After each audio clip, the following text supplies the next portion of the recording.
Today we have 12 entirely new college football programs. We are throwing them into Division 1 FBS and giving them their own conference, 15 years to see what they can accomplish, and we have teams from all over the country all coming together to see what they can do, all starting off as one-star schools with varying degrees of low-rated teams. We'll sit in on conference championships, playoff appearances. I'll show you all the bowl results, All-Americans, award winners, draft picks, recruiting classes, and at the very end, we'll go and see where these teams all ranked at the very end, where who is 12 through 1 and gets the crown of having the most successful 15 years to start off their new program. Season 1's conference championship. We go to Seattle versus Tampa Bay.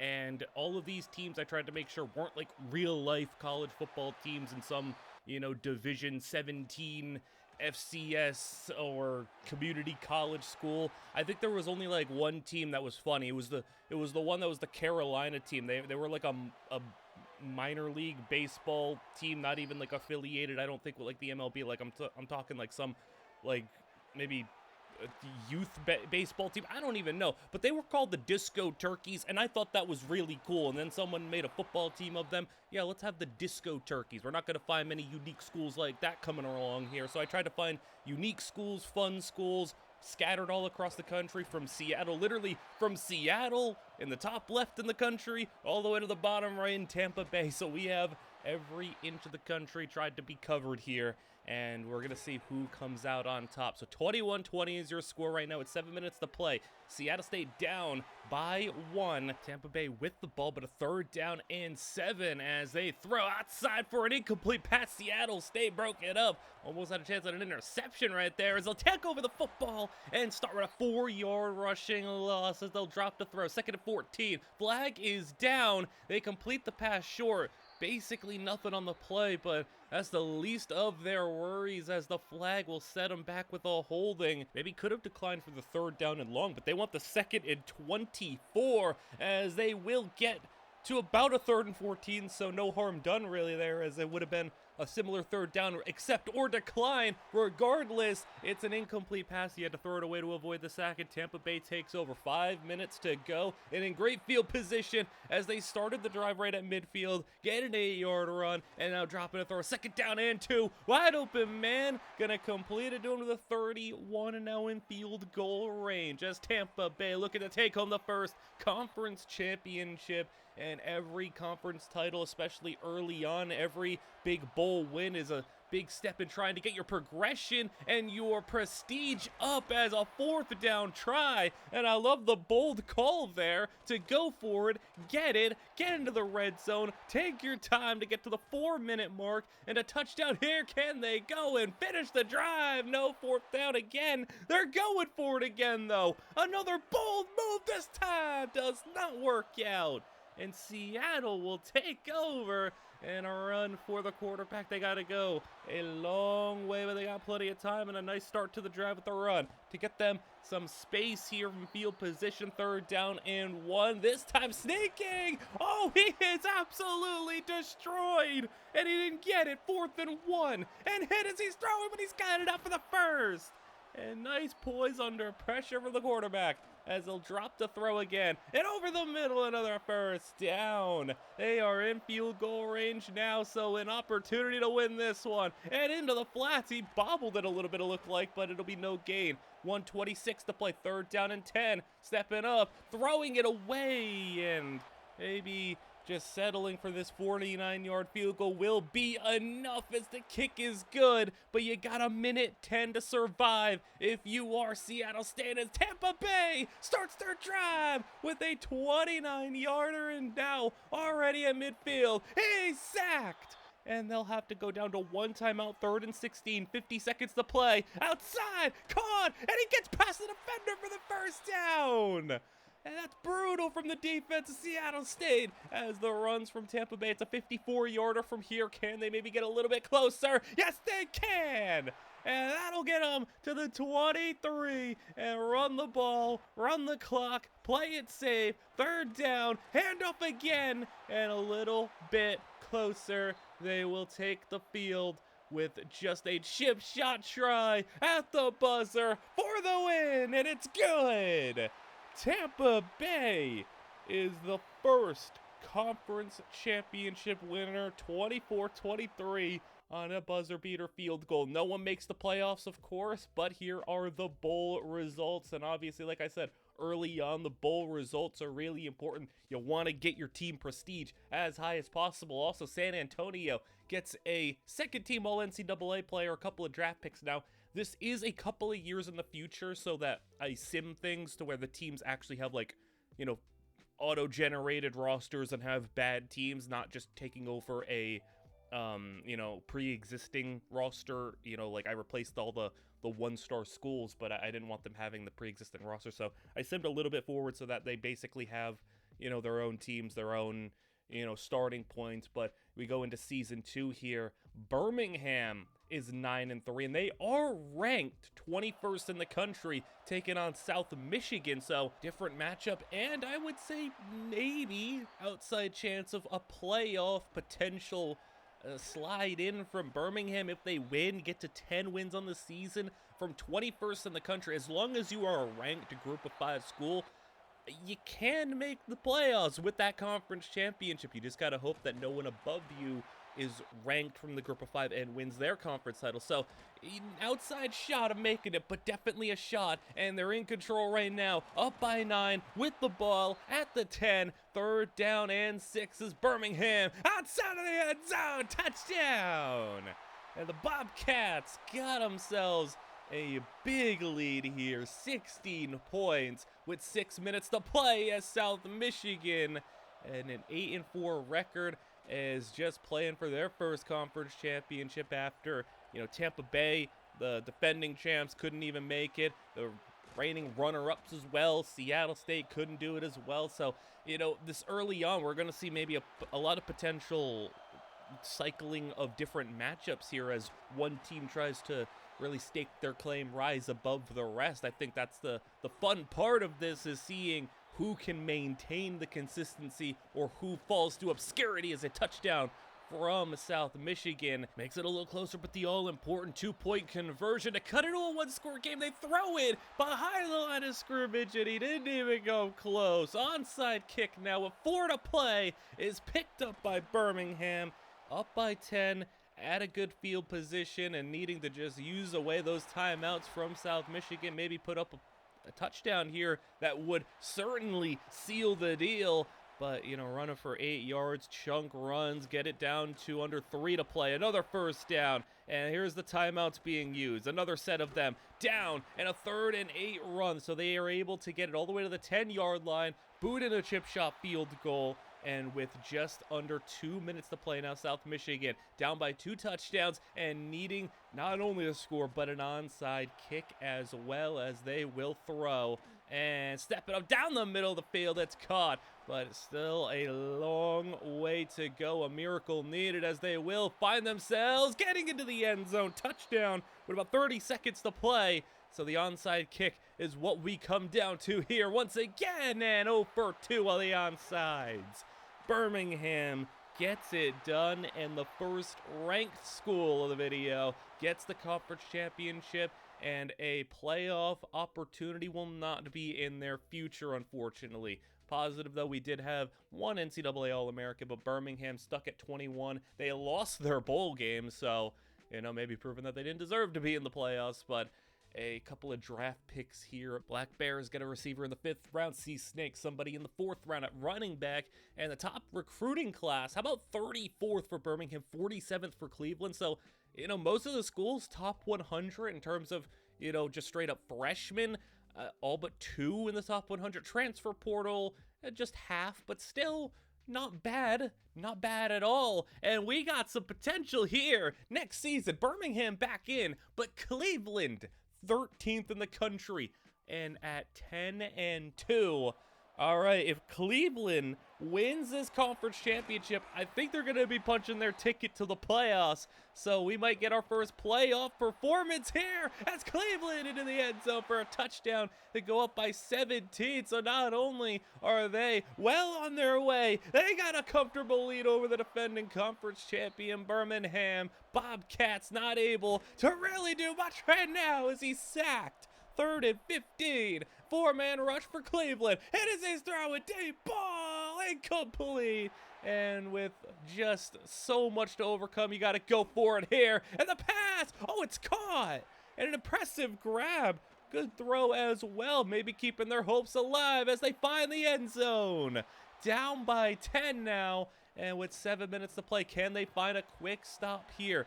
Needs to be rather quick and definitely need to keep them out of the end zone. You can afford to give up a field goal, but that would still make it all the more difficult with the time coming off the clock and the added touchdown needed as Cleveland just moving the football for another first down to the 41. Dropping the throw outside. They're going to have it completed at the 50. And time is not being utilized as efficiently as it maybe could be for Cleveland. They're not really taking the whole play clock to snap it. They're just moving this football, and it doesn't really matter because even if you're not running the clock, you are moving it. So just by nature of that, you are making time run out. A fumble here is picked up by Cleveland, though, and that sets them back to 3rd and 21 after the strip sack. And just trying to get a little bit closer, they get 3 yards to set up a 54-yard field goal. Kick is no good.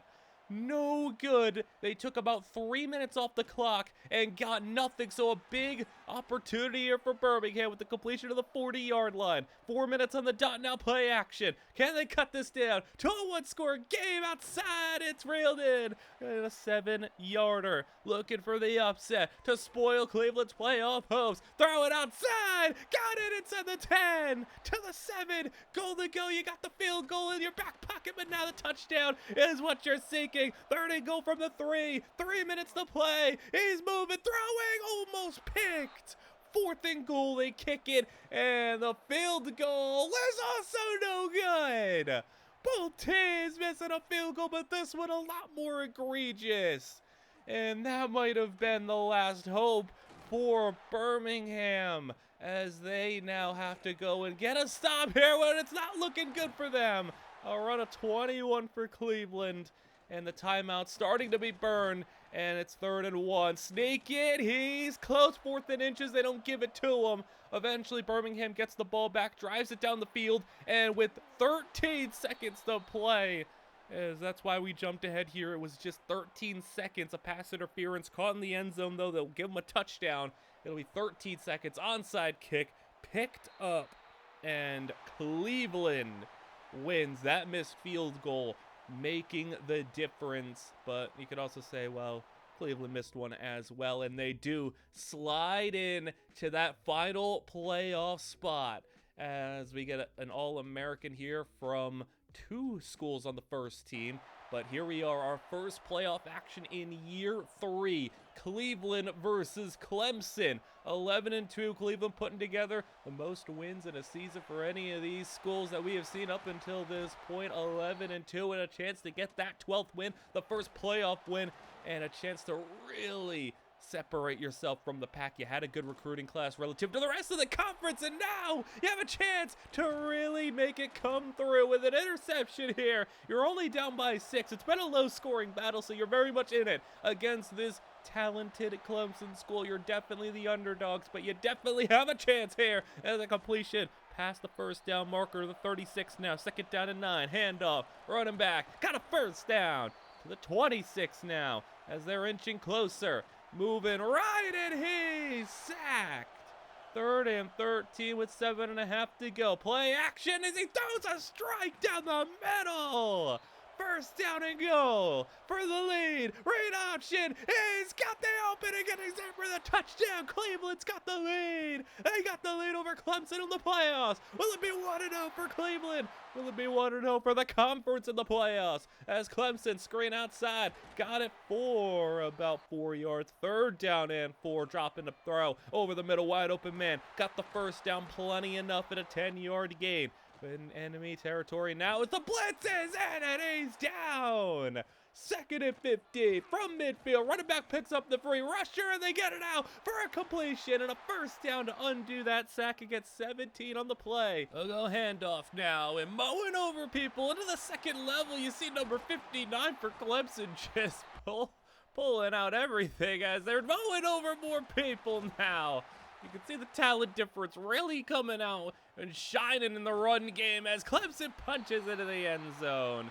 Touchdown to take the lead back.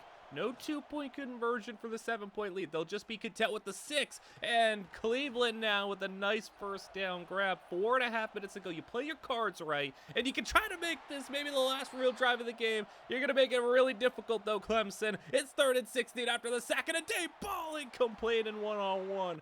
4th down, they punt it, and they got to now rely on a stop where Clemson just a few first downs away, not only from making it a 2-score game, for maybe even ending this game with just losing the rest of these timeouts in time, because Cleveland at any moment is going to start using these timeouts, especially when Clemson is running for another 10 yards. 2:30 to play. Direct snap. He stood up, not going to have it.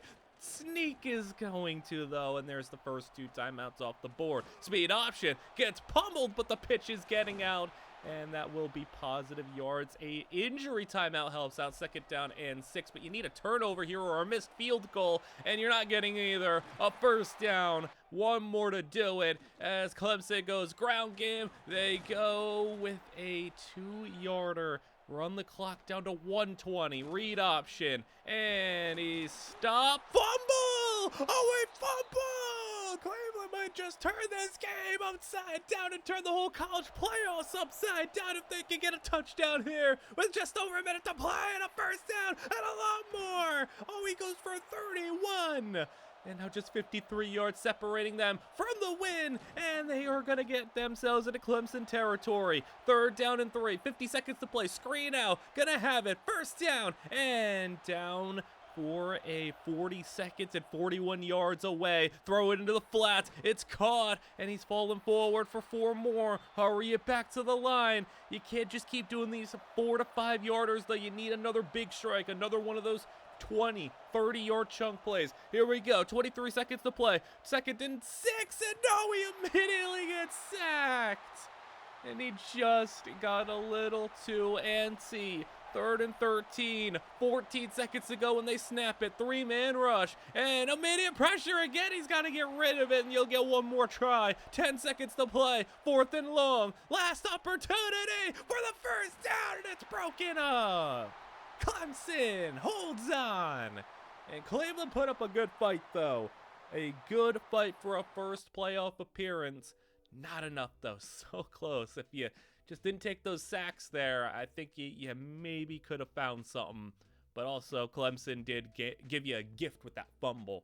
So, already pretty nice progress 3 years in to see a playoff team. But Cleveland now losing their quarterback to the draft and a couple of other players. But they got themselves a 90 overall plus quarterback already, which is pretty cool. They go and grab themselves a 63rd recruiting class. But we have, couple of top 60s, top half of the countries. Like, most of the teams are, up there for it being this early on. I mean, all but one school top 100 and incoming freshmen. And then when you go to the transfer portal, I mean, look at that. Golden State, 10th best portal class. So that's going to help them for this season because, I mean, obviously the higher floor players are going to be what maybe catapults you up, and yep, it does. You go and bring in a top 10 portal class, and here you are in the conference championship at 11-1, 17th in the country. They're taking on the defending reigning champions and playoff appearing Cleveland, and at 11-1, both schools arguably could be ranked higher right now at 11-1, especially Cleveland, who's only got 1 loss coming off a playoff appearance. They should probably be higher than 23, but it looks like only one of these 2 teams is getting into the playoffs, and we are going to see Golden State almost tie this one up here. 3rd and goal from the 2, and he's not going to get it. 4th and goal from the 2. They're going for it. It's the right call. Run it again, and they just kept running, and they just kept failing. Cleveland with the stand as they will take over now, and they'll run for a 8-yarder to get them away from, potentially allowing a safety here. 3rd down and 2. They don't get it, so both run defenses coming up in the big time short yardage situations. Golden State takes it back, and because they force a 3 and out that far deep, the field position is phenomenal as they'll go read option. And Golden State, all these new players coming in, trying to turn this team around and make them a real contender here, not just in their own conference, but in the world of college football as a whole, as they scramble for the 1st down.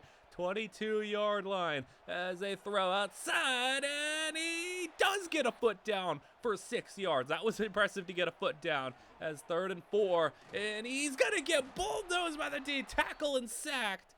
This time they're gonna settle for the field goal. They don't want to go for it on 4th and 10. Kick is good, and Cleveland holding on to this lead and getting a 1st down run, as they have been able to hold them on 2 drives in a row from very close proximity, especially that first drive of the 4th quarter from the 2-yard line, getting that stand. And maybe that could be the ultimate deciding factor here, as Golden State will get a stop eventually, and we'll have 3.5 minutes to play as they'll send one deep. It's a deep ball, and it's wide open. If it was thrown a little more out in front, it would have been a touchdown. And now familiar problems. They can't score from the 2. 3rd and goal. Try again. Keep trying. Keep getting stopped. 4th and goal again, and run again this time. It took them 8 tries running the ball from the 2, and on the 8th try, they got it in. So the lead for Golden State, 3rd and 6. Cleveland, short throw, got the 1st down, and a minute to play now as they go back to the line from the 35. Got just a couple of 1st downs to get into field goal range, and they will not get the 1st here. It'll be 3rd and 1. 41 seconds to play. Quick throw, and he's not going to have it. They call it 4th and inches. That's really close. They don't give it to him, though. And with 32 seconds clock running, they got to get maybe just a quick run here to get the 1st, but no, they're going to throw it. And with the game on the line, outside, in the flats, got him. 1st down, and into the 46-yard line with 18 seconds to play. Now you got to go maybe take one strike. You got timeouts. He's going to get brought down. It counts as a 1-yard run. That's the 1st of their 2 timeouts. Now a check down short. He's got it. Another timeout. Got to get burned here, and they're going to kick it. It's a 56-yarder for overtime to give them a chance to go back-to-back. Kick is off the upright. It had the distance, not the accuracy. Golden State is gonna get him to the conference championship podium and a playoff appearance. And they'll be taking on Pitt. We go and see that. Hey, Birmingham, though, they were putting up some statistical proficiency here. Their quarterback came 2nd in Heisman.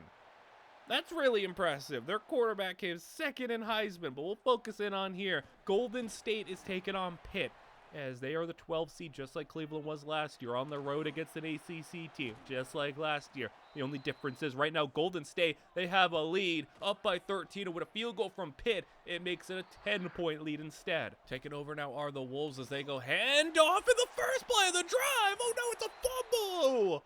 Pitt picks it up, and Pitt read option now, walking in for the touchdown. What is going on all of a sudden?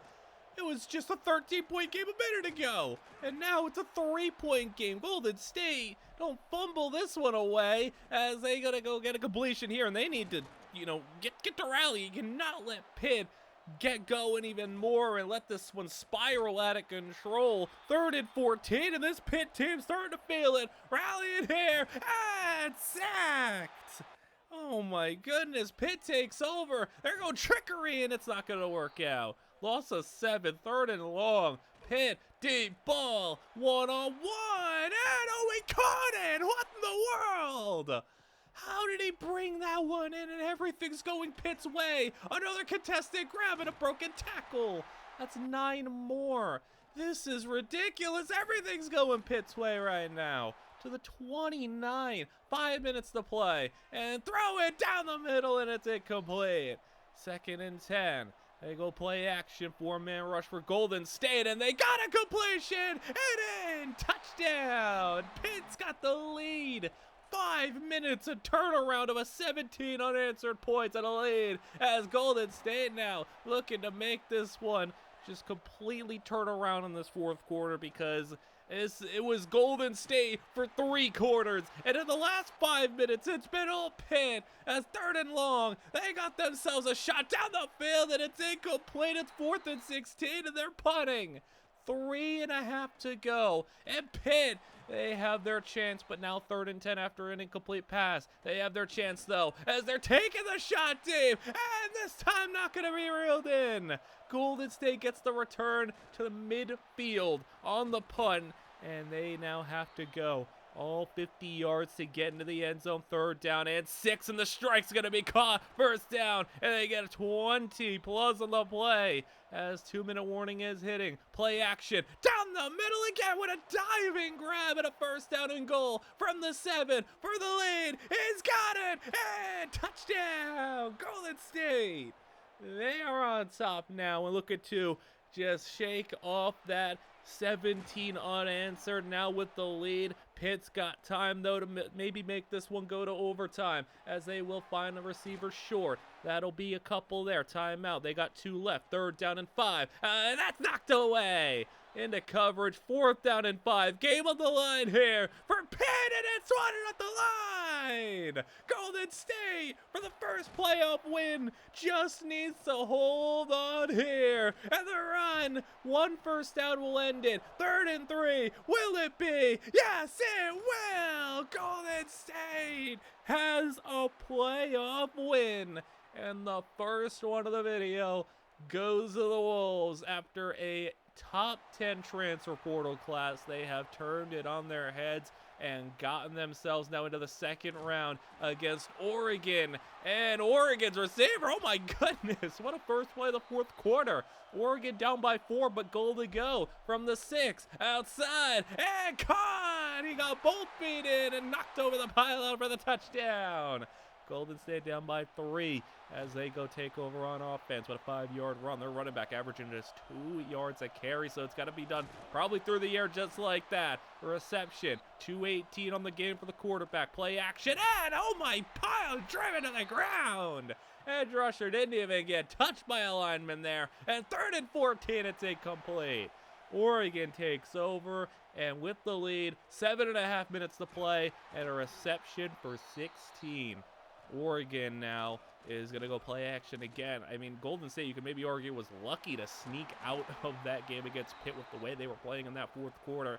And once again, Golden State may be playing a rough 4th quarter, and I don't know, they don't have the 13-point cushion like they did last time. They only had a 4-point cushion, and Oregon is not letting up right now. Passing game on point, inside the 10, down to the 6. He's got over 100 on the game. And for the score, 3rd and goal. He'll scramble. He can't run through the defender, and he'll have 4. 4th and goal. They'll go for it. And he's got it. Touchdown, Oregon.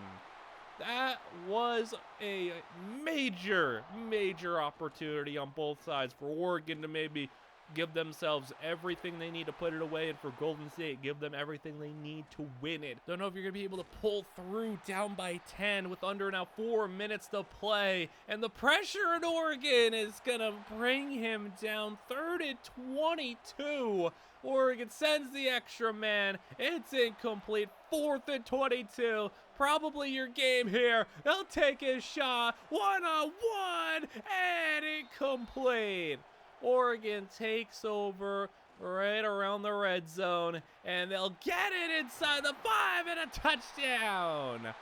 Oregon scores again, and this one 31-14, and add on to it a little bit more with 30 seconds to play as we jump ahead. Oregon finds the end zone one more time, and what was a 14-10 start of the 4th quarter turns into a 38-14 loss for Golden State, but still a successful season to get a playoff victory on the board.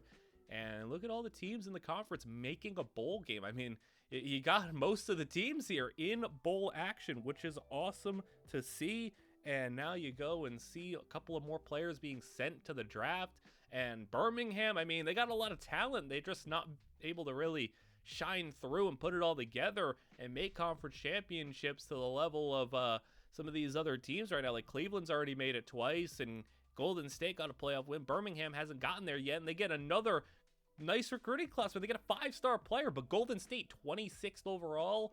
And, you know, they're really showing out to be the top recruiters right now, but Cleveland now gets the best transfer portal class of the conference. Birmingham, they get nothing in the portal. So that's maybe why Birmingham's kind of struggling a little bit. They're not getting portal players. Cleveland, once again, the best portal class in the conference back-to-back years, has now gotten the best record as this one, 11-1 versus an 8-4 Seattle squad. So Seattle not really playing for playoffs. They're on rank. They have nothing going for them other than just conference championship pride. Cleveland, meanwhile, they're playing for their playoff spot.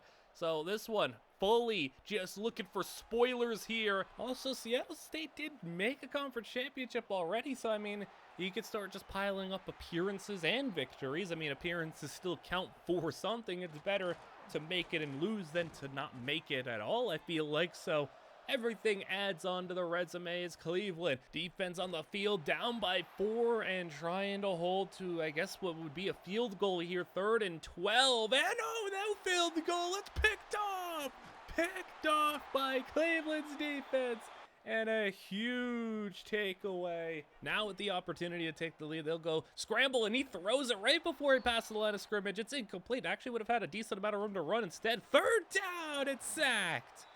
So I don't know if he would have gotten the 1st down on that run, but he would have gotten a whole lot closer than that situation that they were set up in. So unfortunately, they get the interception, but it results in nothing as now Seattle State taking over the run to the 43. And quick throw to the outside where they go short and fighting, but getting 7 yards. He's over 100 on the day, so they got a productive receiver. And then the ground game, get a little bit of patience there, and he'll get the 1st down. Seattle State right back to where roughly they were last drive as he gets the completion knocked out of his hands. 3rd and 11. You get a field goal range here. You just got to make sure you don't take a sack, lose anything. Hit as he's throwing. Ball sails out of bounds, and that'll be 50 yards. Kick is on its way, and it's good. 24-17. Seattle State on top. So now Cleveland looking for the game-tying drive rather than the game-leading, game-winning drive as they'll go speed option. And they had all of the options covered. Loss of 4. 3rd and 6. They go draw play. And running back got the 1st. And that is a bold call, but it works out. Dropping the throw now on 2nd and 10. He got to get rid of that ball as he almost got sacked and lost a bunch. 3rd and 10. 4.5 to go. They'll run it again. I don't know if you got it this time around. The run on 3rd and 6 worked. You got 6 on 3rd and 10, but it was 3rd and 10. You probably needed to throw the ball there. And you're relying on your defense now to make a stop at 3.5 to go, or else you are going to be upset here. You are going to be spoiled of a playoff appearance as Seattle State's got another 1st down. And at the 41, now they're threatening for field goal range, and they got it, and bloody Omar. Oh no, they're at the 10, and we could have a major upset here as he's making a move to the 1. He's gonna find his way into the end zone off the broken tackle and a touchdown. Seattle State's got a 2-touchdown lead with 2 minutes to go, and for Cleveland, playoffs in their hands, and they're gonna let it slip away, barring an incredible last 2 minutes, and we might be seeing no playoff appearances. I mean, Cleveland still could get in, just not as that group of 5 conference championship spot. They would need other teams around them to lose and some other things to go their way. I don't think it's gonna happen though, as they are getting sacked now. A minute to go. And 3rd and 15 into the flats. He's out of bounds. That's just 5 yards. 4th and 10. And with time short and game over. A major upset. The 8-win Sea Snakes come out and win it. Rockers out of the playoffs. They lose their playoff spot to Rice, who was 22. They were going to make it for sure if they just won that game. And nobody gets in the playoffs, and Seattle State tacks on a conference championship to their resume. And a big upset. So now we got to move on to the next season, where can we see one of these teams now break through into being a perennial playoff team, top 10? Maybe this is a launching point for Seattle State. Maybe Cleveland will, come back with a vengeance. Maybe another team will rise up through the ranks. Birmingham's been getting a lot of talent, just haven't been able to do much with it. You see the talent over there at Golden State putting a player into the league. Birmingham, another 5-star player. And, I mean, some nice classes from a couple of these middle-of-the-pack schools that hadn't really broken through yet. But, I mean, it feels like it's almost anybody's game at this point. No one's really, dominated. Not maybe in the way that this season went. Seattle State actually goes 10-2, 11th in the country, but they're not in the conference championship. Cleveland, 7th in the country. Golden State, 9th in the country. And a massive top 10 showdown. 11-1 versus Cleveland's 12-0. So it was the latter what I said. Back with a vengeance. This could have been a make or break loss for Cleveland, where they lose and it just spirals them and they maybe don't get, maybe that was like their best chance to compete, but no, this may be their best chance to compete. 12-0 with the lead, and Golden State's gonna go down by 2 touchdowns. So not only do you got the lead, you are taking care of business against a top 10, 11-1 Golden State squad who has got, one of the more talented squads in the entire conference. And I'm happy to see that this conference is being able to put together some legit squads, some 80, 85 overall teams. We're putting together some 5-star prospects coming over, some nice transfer portal classes. NFL players are coming out of this school, and we're only, a couple of years in. We're not even halfway through. So Golden State, 7 minutes to play from the 43. They're flowing outside on the comeback route, and he's got them for 14 to the 29-yard line now, as they will float it to the running back, who's got a little bit of room to get 9 on the play. Nearing the red zone draw. There they go. First down, they give it to him. 6 minutes. And the pistol. Handoff. Right through the middle. Shoots to the gap. And he's got it to the 3. Not a great rushing attack so far this game, but it works out on this drive into the RPO for the touchdown. Golden State makes it a 7-point game. Now Cleveland going to have to come back out here. Keep it moving, keep it going, because Golden State, they're storming back, and you can't let them get some momentum on their side if they get a stop. 3rd down and 3, maybe a make or break down for one of these schools. It's Golden State getting the stop. 4 minutes to go, and this is plenty of time for Golden State as they lose 1, though. It'll be 3rd and 11, maybe gonna force a 3 and out, and Cleveland does just that. 3 and out.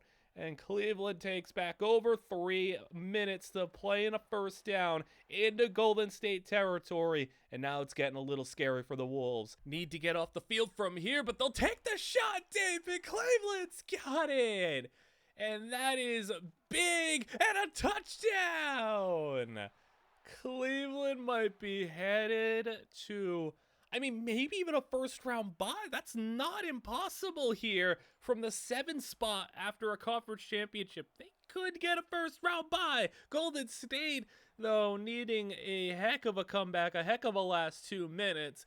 And, their playoff hopes are still kind of on the line here from the 9th spot. It's not a guarantee as they're sacked on 4th down. Up by 2 scores, getting the ball back. It's game over. Cleveland takes it home, and they are headed to the playoffs guaranteed. No first round bye. They end up with the 6th spot. Golden State does drop 1, but they do land the 10 spot to get into the playoffs. So both teams in. One team's going to get a home playoff game. One team will not. We have a couple of All-Americans there, and Seattle State will cover them first as well because they got into the playoffs. So, I was only talking about the conference champions, but I said Seattle State was 11 going into conference championship weekend with their conference championship the game going on. Cleveland wins, so obviously they move up, but with Golden State losing, they actually jumped them in the spots, and I guess somebody else lost their conference championship that was kind of on that fringe to make them go up from 11 to 9. So regardless, they were kind of that fringe team with no conference championship, just kind of had to sit back and watch and see how the rest of the college football landscape unfolded. Well, they got in, and right now they're in a battle against Miami. Miami right now 24-17, and they're in the red zone now, spreading off a tackler and an impressive 23-yarder. as from goal to go, he's moving right, throwing, floating back in the end zone. Nobody home, just threw it away. 3rd and goal, and right at the goal line, that's going to be caught but short. 4th and 1, they kick it. I understand going for that 2-point lead, but man, it's 4th and goal from like the half-yard line. Just go for it. So close. And Seattle State, though, I mean, you got to go and come back down from 10 points down as you got 3 conference representatives in the playoffs. That's a big, big accomplishment as throwing it deep. That's a wobbler. Ball is tipped, and I think you're going to get that, the classic underthrown deep ball working to your advantage here. A pass interference is going to benefit Seattle State. And from the 29, oh my goodness. I mean, what in the world was that blocking? 3rd and 17. He's hit as he's thrown again. No wobbler's going to get them a penalty this time. They'll kick the field goal from 52 on its way. No good. No, they needed that one. They needed that one badly, and now still a 2-score game. And Miami bad tackling angles on the running back. He's gone. 65 yards. And Miami, just like that. Oh my goodness, everything's going wrong. Everything's going wrong. What is going on? A scoop and score now. This game was literally about to be, it was about to be 27-20. What just happened there? That was a whole lot of unfortunate events happening in a very small amount of time.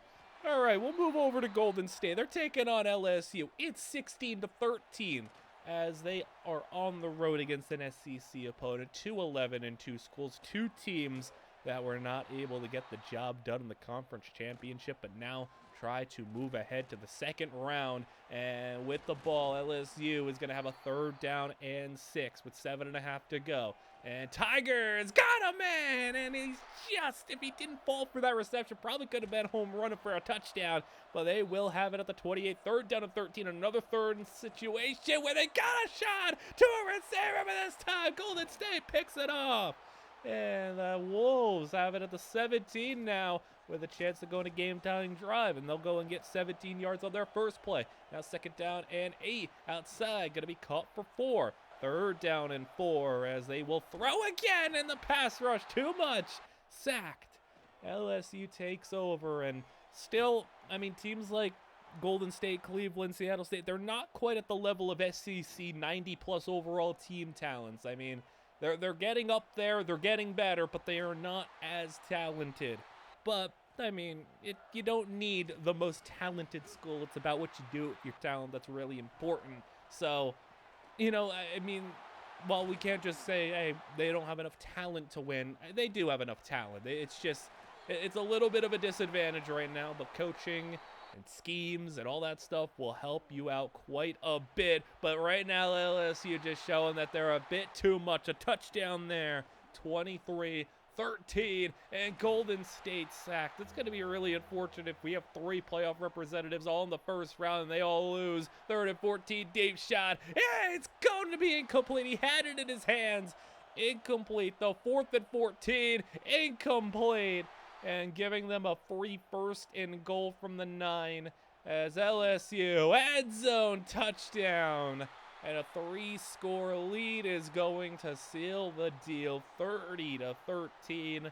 And they now move on to see that this conference has gone now 0-2. But how about Cleveland coming to the rescue here? A touchdown the first play of the quarter to give them a 21-point lead. So Cleveland is at least showing that not only are they the best that this conference has to offer, they won the conference championship, but now they are looking for 14-0 and to be the only one of the 3 teams to win in the playoffs this season. SMU, however, taking their shot and right by the defender. 1 man up and he's gone. Touchdown Mustangs, and not to be counted out quite yet. SMU makes it a 14-point game, and that's about as ugly of a 4-yard loss as you're going to get. 3rd down and 13 and a quick 3 and out for Cleveland.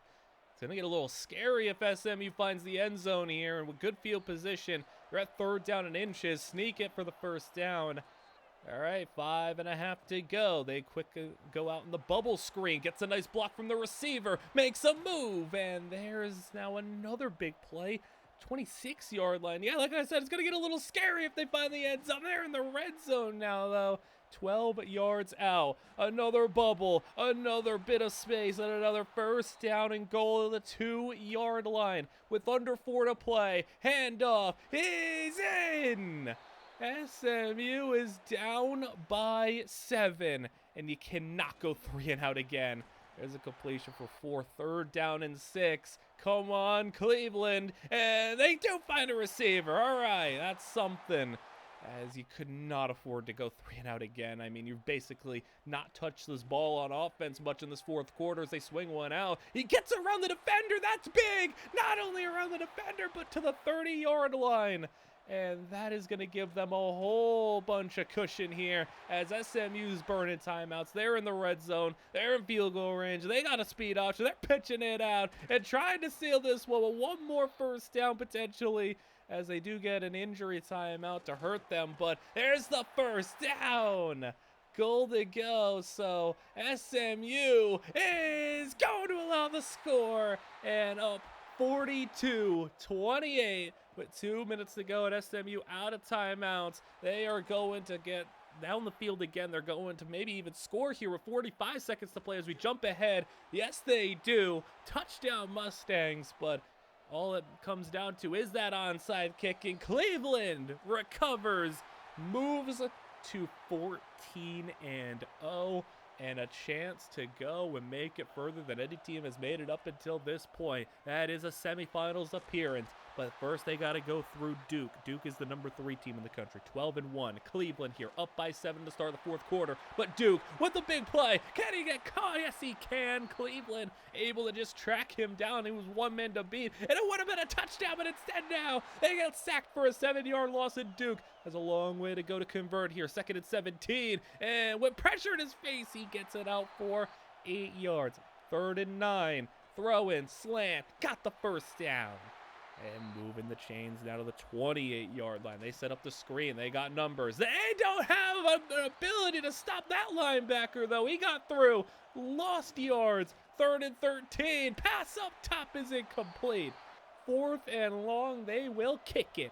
The field goal is good. Duke down by 4 still, as they will have Cleveland on offense. And this is the best any team has really looked in this video. Any team. And Cleveland, I think they have a real chance here. Look at their quarterback dashing through for 29, 30 yards. I think it was something like that. It's a big gain. Regardless, throw to the outside. Caught. Broken tackle. He's gone. Touchdown. Cleveland. Move it to 15-0 if you can keep this 11-point lead. But Duke, they're here for a reason. They got a first-round bye for a reason. He cannot count them out yet. Swing it out. That's incomplete. 3rd and 11. 5.5 to go as they set up a screen. And this time they get the block on the linebacker. He's not able to get the first down. 4th and 3. They're going to go for it. You need to. And they got the read option. Oh, he just powers through. That's enough. First down. First down as they'll run it. And a big run. And come on. Duke is now really putting some pressure on them if they can find the end zone. A field goal can be settled for, but right now it's not looking like they're going to be denied. 1st and goal from the 8, 3.5 to go. They'll go handoff right down the middle, and that'll be 5 more on the play. Come on, Cleveland's defense got to do something here. 3rd and goal. He's going to try to scramble. He's in. Touchdown. Duke scores. And now awaiting a 2-point conversion here as Cleveland's defense. This would be a huge stand if they can at least force this one. And yes, they do, a sack. So now Duke needs another touchdown. No field goal is going to get the job done here. And Cleveland's got a first down, so Duke going to start burning those timeouts any moment now. 2nd and 7. They will throw it. It's incomplete, almost picked. Should have been picked. 3rd and 7. And Duke is going to now get the interception. You played with fire one too many times, and you got burned. Cleveland now is handed Duke incredible field position. I don't know why you just kept on playing with them like that. You got to run it, burn those timeouts. If you're going to throw it, don't throw it that dangerously, as Duke now is going to get the first nearing the red zone. 1:10 to go. They're taking their time. They can afford to do that. And running through, goal to go. And 1:04 to play. Handoff. He's got room. He's in. Touchdown, Duke. They got the lead. Duke on top. They did not go for two, which is a really bold decision. I don't love that because it's a 2-point game. For Cleveland, though, I absolutely love it. They're trusting their defense to not even allow the field goal, but I mean, a 1 or a 2-point game doesn't make a difference if you don't get it. A 3-point game's a big difference, especially when you got a quarterback like that running like that. What a run! I think they're in field goal range now, and if they weren't before, they definitely are now. 30 seconds to play, getting closer, and Cleveland is gonna go to uncharted waters in this conference. Kick on the way, it is good. Cleveland pulls it off at the buzzer, and we'll head to a semifinals appearance. One step shy of a national title game. They'll take on Michigan. It's 14-13. They've been able to keep it close all throughout in these playoffs, and they have had an answer at least up until this point. But can they go to 16-0 and a chance to do something truly incredible, truly something we never see? Because if you go undefeated and win a national championship, typically you're going to go 16-0, because if you go undefeated and win your conference and everything, you get a first-round bye. Very rarely do you get the opportunity to go 12-0, win your conference championship, to go 13-0, not get a first-round bye, and then go 4-0 in the playoffs to go the ever so rare, ever so elusive 17-0 in college football, as Michigan takes the lead with a touchdown here. 8 minutes to play, 2-point conversion. I don't even know who he was throwing to, but it's not going to happen. 19-14 your score. Cleveland on the doorstep of a national championship and driving here in the 39 draw play. Gonna get a broken tackle, and he'll have 5 on the play. 3rd down and 4 now. As with 7 minutes to go, he got hit as he was throwing it. It hits the feet of the receiver, basically, and they will punt. Michigan taking over and scrambling for 5. 2nd down at the 25-yard line. They will run. They got a wide open lane up the middle for 9. This is where Michigan can really take control of this game, as they will have another run. And the lanes are just opening up. He's over 100 on the game and looking to add on to it. But this time, quarterback pulls it. He's got a 1 man in front of him. And at least the safety doesn't tackle him, but he at least slows him down enough for somebody else to come over. If he would have slipped by him, he would have been gone. Speaking of slipping by, he slips by for an open reception there. And 1st and goal, Michigan. Can you get the goal line stand on him, or will it be a 2-score game? That's gonna be 4th and goal from the 4. So at least you bent about as much as you can bend without breaking. Now the offense, however, they need to break through. They need to get 8 points on this drive, or they could be kissing their undefeated season and a national championship appearance goodbye, as they will have 7 on the play. 3rd down and 1. It's going to be a handoff. He's got the first. They can just take their time on this drive. You're playing this one probably to just make it go to overtime. If you score and get that 2-point conversion, you're down a timeout. You just got to make sure you get the job done on this drive, though, as they get the completion for a 1st down to the 24. Down to 1 timeout, 55 seconds to play. Out in the flats, he'll have a completion, knock it out of bounds. 3rd and 9, and they're hurrying it back to the line. Got to go 22 yards. As they will set up. 43 seconds to go when they snap it. 3rd down. And fire into the end zone. Incomplete. 4th and 9. Game on the line. And they will go. End zone. Touchdown, Cleveland. 2-point conversion now for a tie. For overtime. Blitz set in. And he can't hang on. He can't hang on. He had it in his hands and he could not get it. Onside kick. Michigan recovers and wins it. A 2-point conversion was all that stopped them from going to overtime and maybe going to the national championship. But what a season from Cleveland. 15-1. Almost got 16. And maybe even could have got 17 if they would have made it.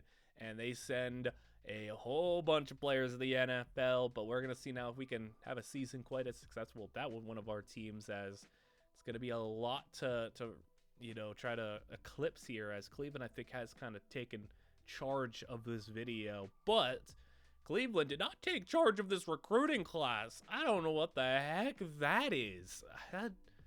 Oh, what the heck? Like, really, I actually don't know why that class is so bad.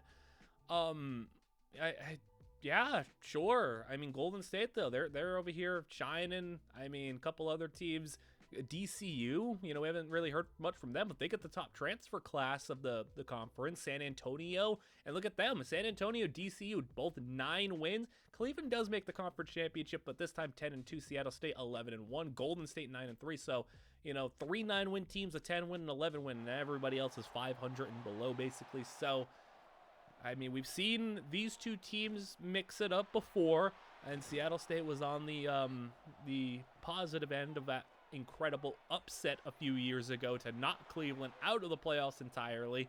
So Cleveland looking for a little bit of revenge, but right now, the Rockers are down by 10, and a blitz set in, and Cleveland down 4th and 12. Seattle State up by 10 and now receiving the pun, and this could get a little ugly. Maybe Cleveland has a thorn in their side that they just can't get away from in this conference, as Seattle State, their quarterback's just going crazy right now. Got another first down, and they are moving to the 44-yard line. You could allow a field goal, but I mean, at this point, you just need something to go your way if you're Cleveland in this fourth quarter. Another conversion, 26-yard line. Play action, sack, fumble! Oh, I said Cleveland, you needed something to go your way, and this is what you needed. Gone! Touchdown, scoop it, score out of nowhere. That is going to turn this game around maybe for Cleveland, as Seattle was just rolling up by 10, driving, looking to make it maybe even a 17-point game. And just like that, everything flips on its head, and you get stopped now. Cleveland, they're in business. Down by 3 with the ball and a first down to the 45-yard line. They will drop and throw again. Now into the flats. They go with a completion for 6 minutes to go. Midfield blitz in and quickly gets it out, though, making sure that blitz doesn't affect them with a first down. Play action. Again, a lot of play action, a lot of short stuff, a lot of quick stuff, but it is effective. 5 yards, 6 yards at a time. Just keep it moving, keep it going, as once again, look at that. It's another 6 yards on the play, basically. So they're just doing it in very consistent intervals. That's 3 yards, 3rd down and 7. 5 minutes to go, screen, and that's a first down into the red zone, and they finally get a bigger play, 13, and it's enough for a first down into the red zone, where they have another 5 yards. 4 minutes to go from the 9. He's fighting short, 4th and 1.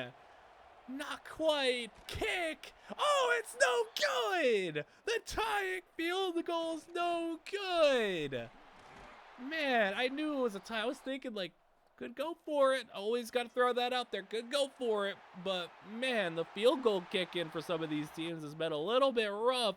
And Seattle State can ice this game. Couple more plays like that, and I think we could be seeing Seattle State survive or run. Cleveland out of timeouts now with a 3rd and 13. They'll go up the middle in the draw. Not going to have it, so Seattle State will be centered for a field goal, but they're going to go for it. They want to ice the game. Oh, they did. Wow.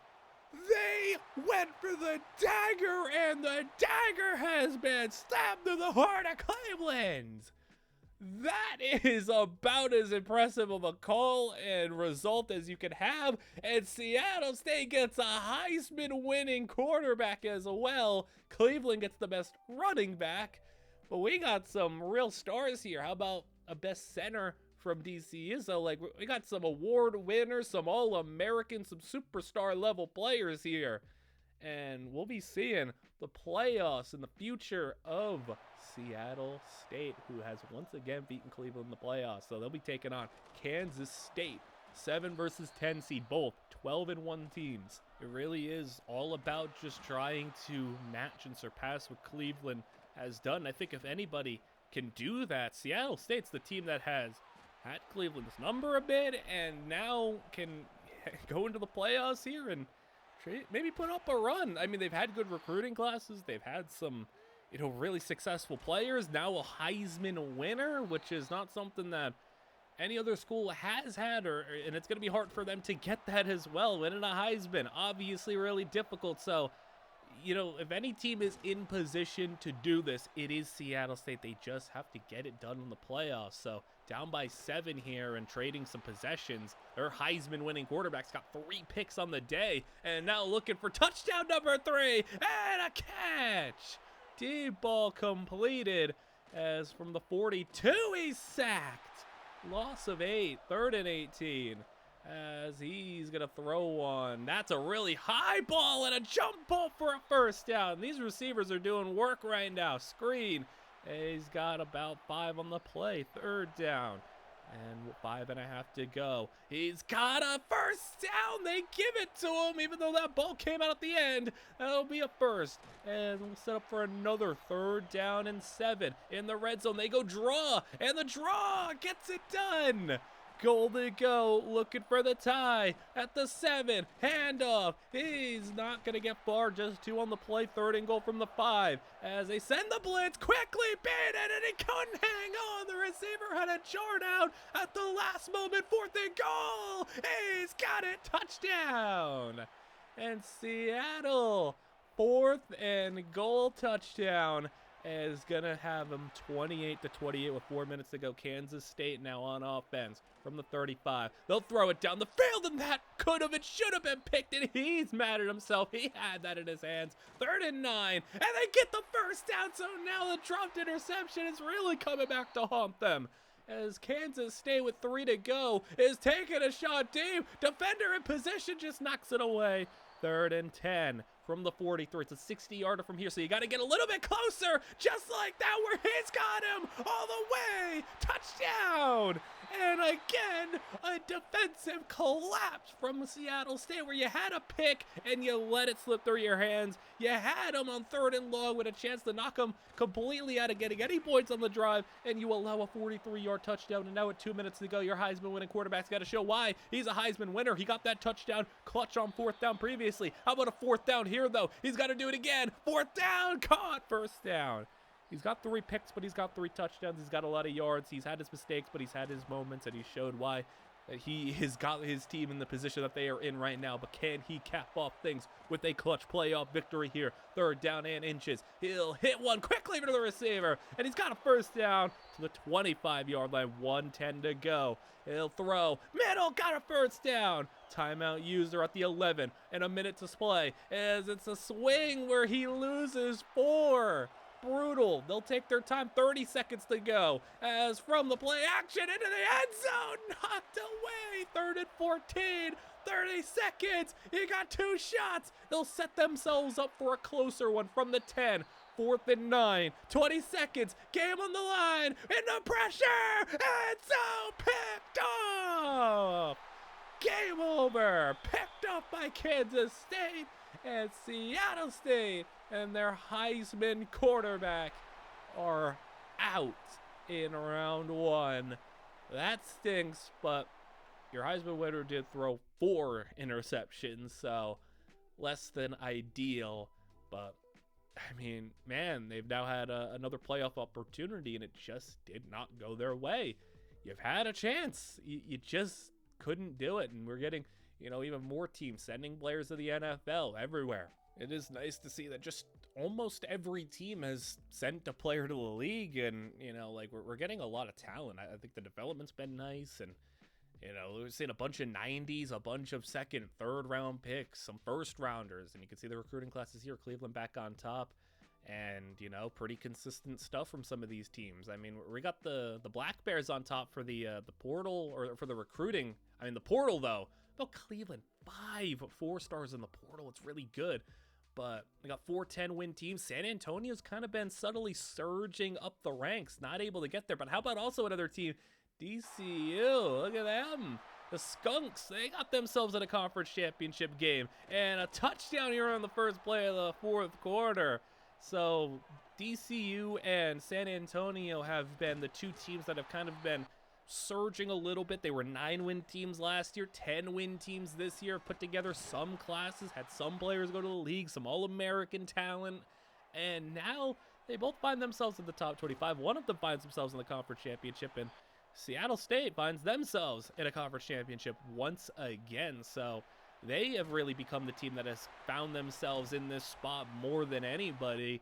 But I mean, all the conference championships are nice that you keep finding yourselves in, but they need to find a way to get into a playoff victory.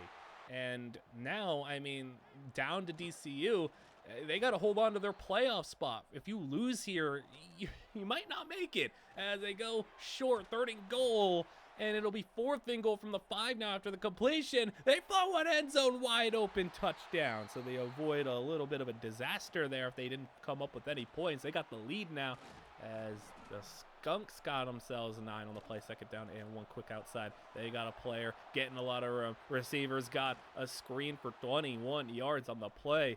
2nd down and 10, 5.5 to go underneath. They will have them down for 2, 3rd and 8. As ECU is going to go with a delayed play action and get it out. He's close. He's got it. The close call there as 2nd down and 10 in enemy territory. What a laser that's going to be broken up. Couldn't reel it in. 3rd and 10. He's got room to run if he wanted to. Instead, he throws it into double coverage, and they will punt. But I don't know if the quarterback's all that mobile, but he had plenty of room to run if he wanted to, as we're going to have an injury timeout there as a 6-yard run. And DC's defense needs to come up here as you're at the 46-yard line, 4 minutes to play. You're in that really scary territory as 3rd and 3, and he's close. They don't give it to him. 4th and inches, and they punt. 4th and inches in enemy territory, and you punt, and they're gonna pay for your cowardly calls. Oh, he's down for 70 yards, and to the 11, swing it out, and to the 6 now. How about that one? Flipping it on its head. Is it touchdown? And the lead for DCU. They can come up with a conference championship victory.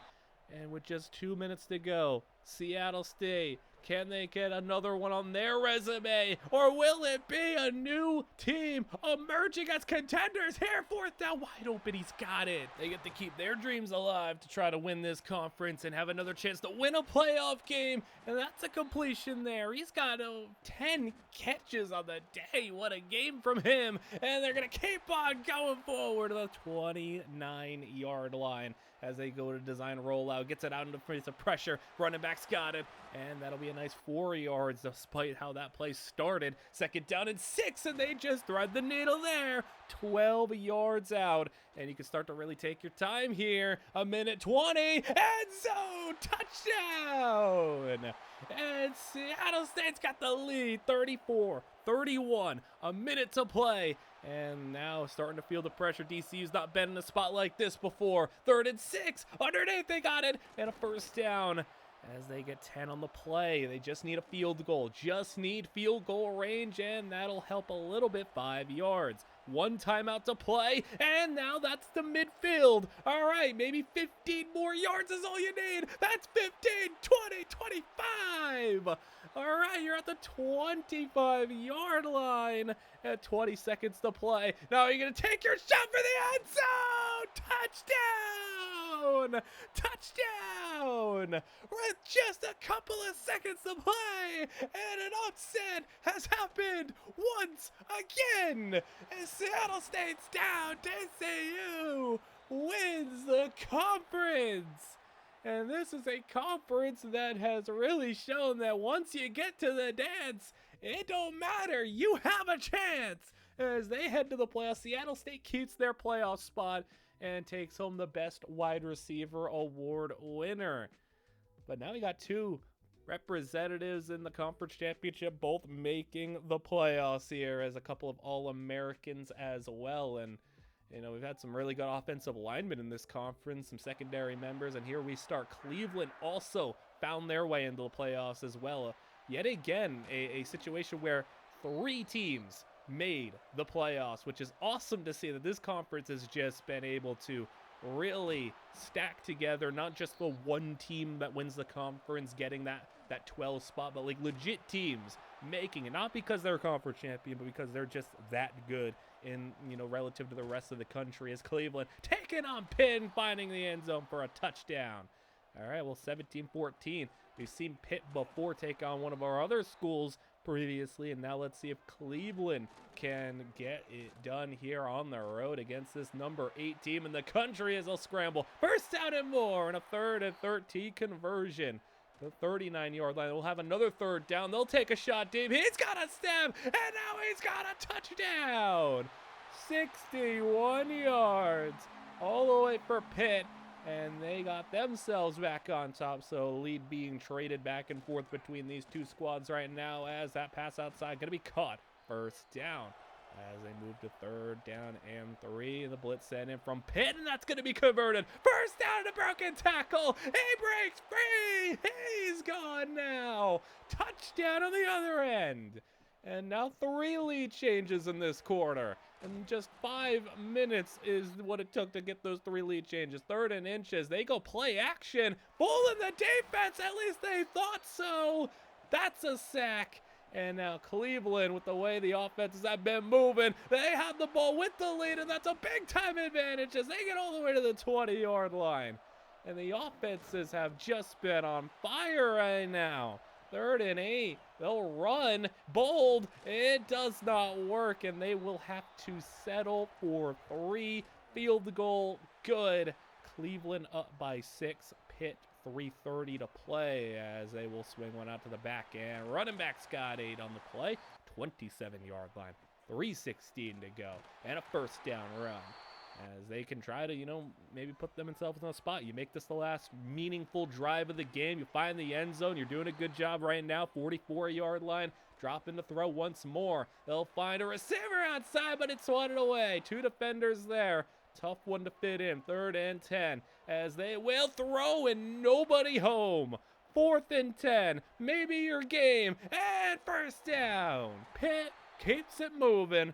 And they still have 2 minutes to play as they'll run that screen out for an 8-yard gain. Out of bounds he goes. Another screen this time right side. They got a lineman out in front, and that'll be another 5.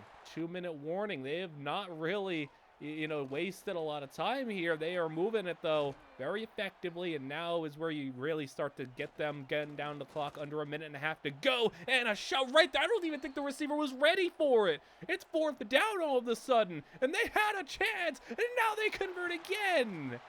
Another 4th down conversion. A 1st and goal. Let the run. He's down to the 1. And yep, 50 seconds to play. Take your time. He's in. Touchdown. What a drive from Pitt to take the lead. And Cleveland has 40 seconds now after the kickoff to get into field goal range. That's a timeout. They got 1 left. 3rd down and 3. From the 35-second mark, they'll throw for the first down. And he's got it for a gain of 8. 30 seconds to go. And they need about 25-ish yards for field goal range, and that's not going to do them much there. Not only do you only get 2 yards, but it's in the field of play. So you got to hurry back to the line. 20 seconds to go. You got 1 strike and a spike. As they throw, that's the strike. That's a swat.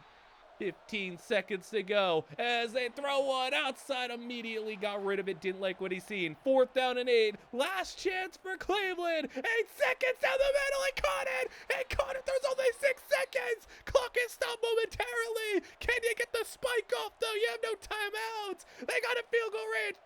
3, 2, 1. Spike. There's still a second to go. Oh, kick is for the win. Cleveland steals it. What a finish with 1 second to go. And they win it at the buzzer. What a job there.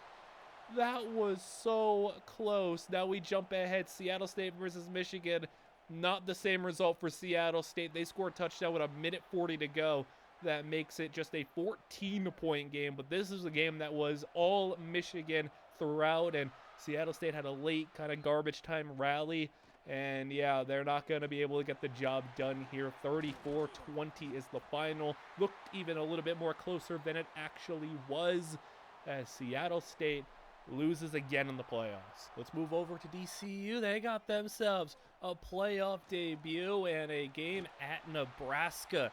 You go and you find yourself here in a spot where you never thought you'd really find them, especially with how things have gone throughout the entirety of this video. They've not been in this contending scenario, and they upset a team in the conference championship, stumble their way into the playoffs here, and now a chance to beat a very good Nebraska team at 11-1. A holding's going to set them back as Nebraska dug themselves a hole here. Second down and goes an incomplete. 3rd and 22. They don't convert, but they do get enough for field goal range, which means they do boot home 3. 17-13 your score. So DCU very much in it, very much able to pull this one off, as they've kept themselves alive in this playoff game. They pulled off one upset. Why not two? Why not go on a run here?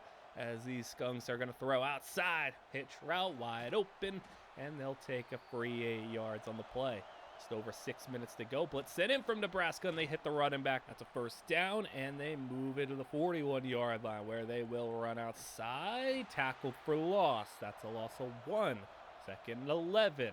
And with time, they swing it out to the running back, and that's another, maybe loss of 1. They call it no gain, but from the 40, 3rd and 11, deep ball, taking his shot, and that's a penalty.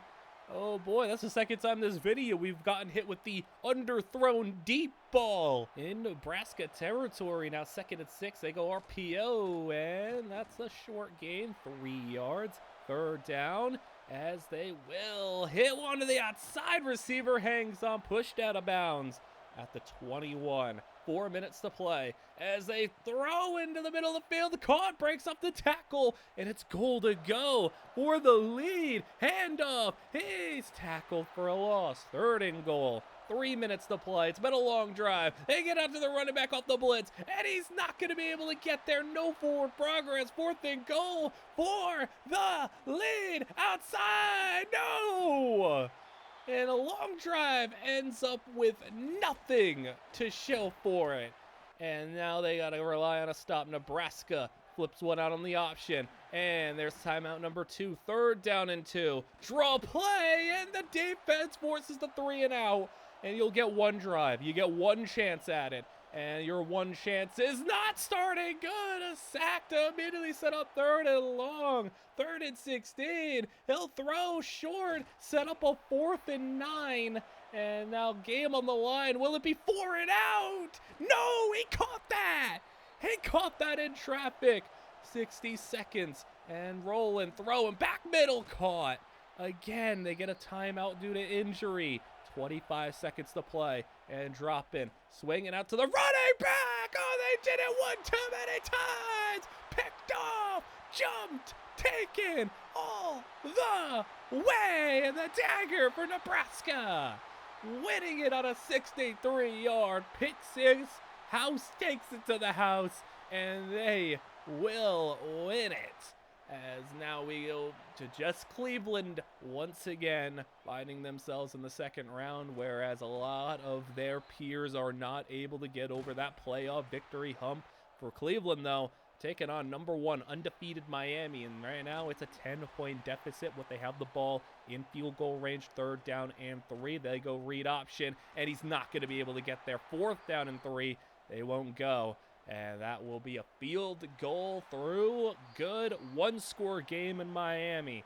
Just has to keep on doing what they've been doing. They can move to 14-0, 15-0, maybe 16-0. Keep it going. Or will Cleveland find themselves back in a semifinals as Miami? Oh, he's fast. He's real fast. Oh, he's gone. Touchdown. It looked like just an open receiver for a big gain, and it turned into a touchdown. Oh my goodness, that dude just jetted by everybody. I thought for sure they would have tracked him down, but no. As Cleveland, they're down by 14 with just 6 minutes to play. 3rd down and 1, and he's sacked. Make it 4th and 9 now, and that's brutal. As he'll throw, and it's broken up. Miami takes over, and we are on the verge of watching Cleveland go out in the playoffs once again, but Miami just so tough of a team. I mean, I don't think anybody expected Cleveland to win, but still, man, you had it close. You had a one score at one point, and barring something happening here, and no, Miami threads the needle, touchdown. Credit to Cleveland for getting here. They did score a touchdown very, very late in the game, but it didn't make a difference, really. 38-24, your final Hurricanes go. And moving on to the off season, but I mean, you see now another team get involved in the playoff mix, and you know, we could get to a point where, you know, a couple more teams find themselves there. We could be seeing maybe half these teams at some point make a playoff appearance, which is obviously great. I love seeing the fact that there's some variety in here, and it's not just, you know, one team winning every conference title game and every team, you know, has a chance. It feels like Carolina hasn't done much. Atlanta Tech hasn't done much. The Black Bears have been just kind of perennially in the middle. But here we have another matchup here. Seattle State has been the most prevalent team we've seen in this conference title game. They're taking on DCU, as DCU now back-to-back maybe? We'll see, but Seattle State, we got a high-scoring one here, as it's 49-35 to start this fourth quarter off, and DCU's been putting up the points, but their defense has been allowing them at an even higher rate, and trying to pull off a bit of an upset again this year. It wouldn't be as drastic of an upset, but once again, your playoff hopes are on the line here. You're 16th in the country. You win, you're in. You lose, you're going to be just playing a regular old bowl game. But Seattle State's quarterback, he's got 6 touchdowns on the day, and he's looking for 7. He's looking for more, and they are looking to just steamroll their way into, again, you have a chance at a first-round bye. We haven't seen a team get a first-round bye, but undefeated, 7 seed, you win the conference, you can maybe get yourself a first round bye. As from the 20, they'll run, nowhere to go, loses 1, 7 minutes to go though in the red zone, where they, like I said, I mean, you go up by 3 scores here, it's got to be just about done. Third down pass is incomplete. So no touchdown number 7 for them, but a field goal will make it a 17-point game for DCU. They do end up driving a couple minutes later. First down and goal from the 8. They hit one to the outside. Touchdown for DCU. Still down by 2 scores, though. They'll rely on an onside kick. Kick is picked up by Seattle State. And now will it be touchdown number 7? Does he even want to go for that? Or will it be the running back getting that going through for 16 yards here? And Seattle State throwing outside, caught, and touchdown number 7 to seal the deal there. What a performance. 7 touchdown passes and over 400 yards. I don't think we'll see a quarterback performance all video better than that. And they'll head to the playoffs. And they'll be the only ones to do so. So that's great for them. And I mean, you get a quarterback throwing like that, yeah, you get 2 All-American wide receivers, 2 All-American D linemen, and Seattle State maybe putting together the most talented team we've had up until this point. I mean, you got like 4 first-team All-Americans. That's pretty dang impressive. But can you win in the playoffs? They've still not done it. This is finally an opportunity for them to have a home playoff game, though. And I find it odd also. They won their playoff game with their quarterback dropping 7 touchdowns, and they put up almost 60 points. And they actually, not only did they not get a first-round bye, they moved down a spot. That's so disrespectful. How are you going to move them down a spot after that? But they got their home playoff game at least, and they will throw short. And a conversion almost made there, 4th and 1. They are currently up now by 13. So everything going according to plan. Duke, can they pull off a comeback? And or will it be Seattle State? You finally get to play a home playoff game, and no surprise here. Seattle, it's raining. I don't think anybody's shocked to hear that, as Duke is going to make a cut and get them to the 24-yard line. 6:30 to go, up the middle, and shrugging off a defender, running through 6 yards. 3rd down and 2 from the 16. Handoff to the outside. He's not going to get it. 4th down and 3. They'll go. They got to go for it. Down 2 touchdowns. And there it is. A 4th down opportunity to get off the field and maybe seal this game for Seattle State. is now going to flip around to Duke having a 1-score deficit and a sack here, 2nd and 16. It's Seattle State. I mean, come on. You can't blow this one. You have tried so many years to win a playoff game, and it's got to happen at some point. 3rd and 9. Shot team is incomplete. 3 and out. Duke takes over with under 5 to go. And this would be heartbreaking. This is the best Seattle State team we've had up until this point, and they are every bit a contender. Like, they are a legit national title contender, I feel like. Gotta get the job done as Duke. Oh my goodness, right in between like 3 different defenders there, converts it for the 1st down. 3 to go, and Duke is getting a whole lot on that one, make it 30 yards. And in the red zone, Duke is got him for another 12 yards. Goal to go at the 6. Handoff outside. What a hit. They needed a play like that to give themselves a bit more of a cushion on defense. Swatted away in the end zone. 3rd and goal. And from the 10, Duke for the lead. Touchdown. And the extra point puts them up by 1. And with 2 minutes to go now, here it is. This is going to determine maybe your fate in this game! And not only in this game, but in this video! He fumbled it away! On the first play of the drive! They fumbled it, and Duke in the red zone. Still, it's not over, but man, 3rd down and 3. Seattle State burns their first timeout. Read option, 1st down! And this game, it's slipping away. They will get a little bit of time, though. They couldn't, run out the whole clock. They'll get 40 seconds to score a touchdown here. And this one, you had it in your hands, but you still have a little bit more opportunity. You just need one big shot to get yourself set up in position. And that's out of bounds, 4th and 3. No way, not like this. Deep ball and intercepted. Are you kidding me? Seattle State can't win it in the playoffs again. And even when you had a pretty decent lead, I mean, even then you let them come back, but you still had a drive 2 minutes down by 1, and then you fumble it immediately. It's just ugly, and Seattle State just cannot win in the playoffs. I don't know what it is. They could get it done in the conference title game. They can win games maybe they shouldn't. They can win the games that they're favorited, but then as soon as the playoff hits, it's just not going their way. So, you send 7 players of the NFL. Good on you. You have a nice recruiting class. Good on you. But will you ever get it done in the biggest moments as they get the top recruiting class overall, really, because of all the nice players that they were able to bring in as freshmen. Not so much in the transfer portal, though, but you've seen Cleveland had a heck of a portal. And Seattle State, maybe that was their window. They are now 5th in the conference. Golden State makes the conference championship, and they'll be taking on a newcomer here, San Antonio the Stallions. They've been kind of lurking in the background the last couple of years, having winning seasons, a 10-win season, being ranked, and here they are now ready to compete. 10-2 on the season, and now with a 3-point deficit over Golden State, who has had some success. They kind of, slipped out of the forefront of this video for a couple of seasons, but here they are back, as well as that's a flag and a catch. I think they're going to call pass interference, but you're not going to accept that because you got the grab. So nice job from Golden State on that play.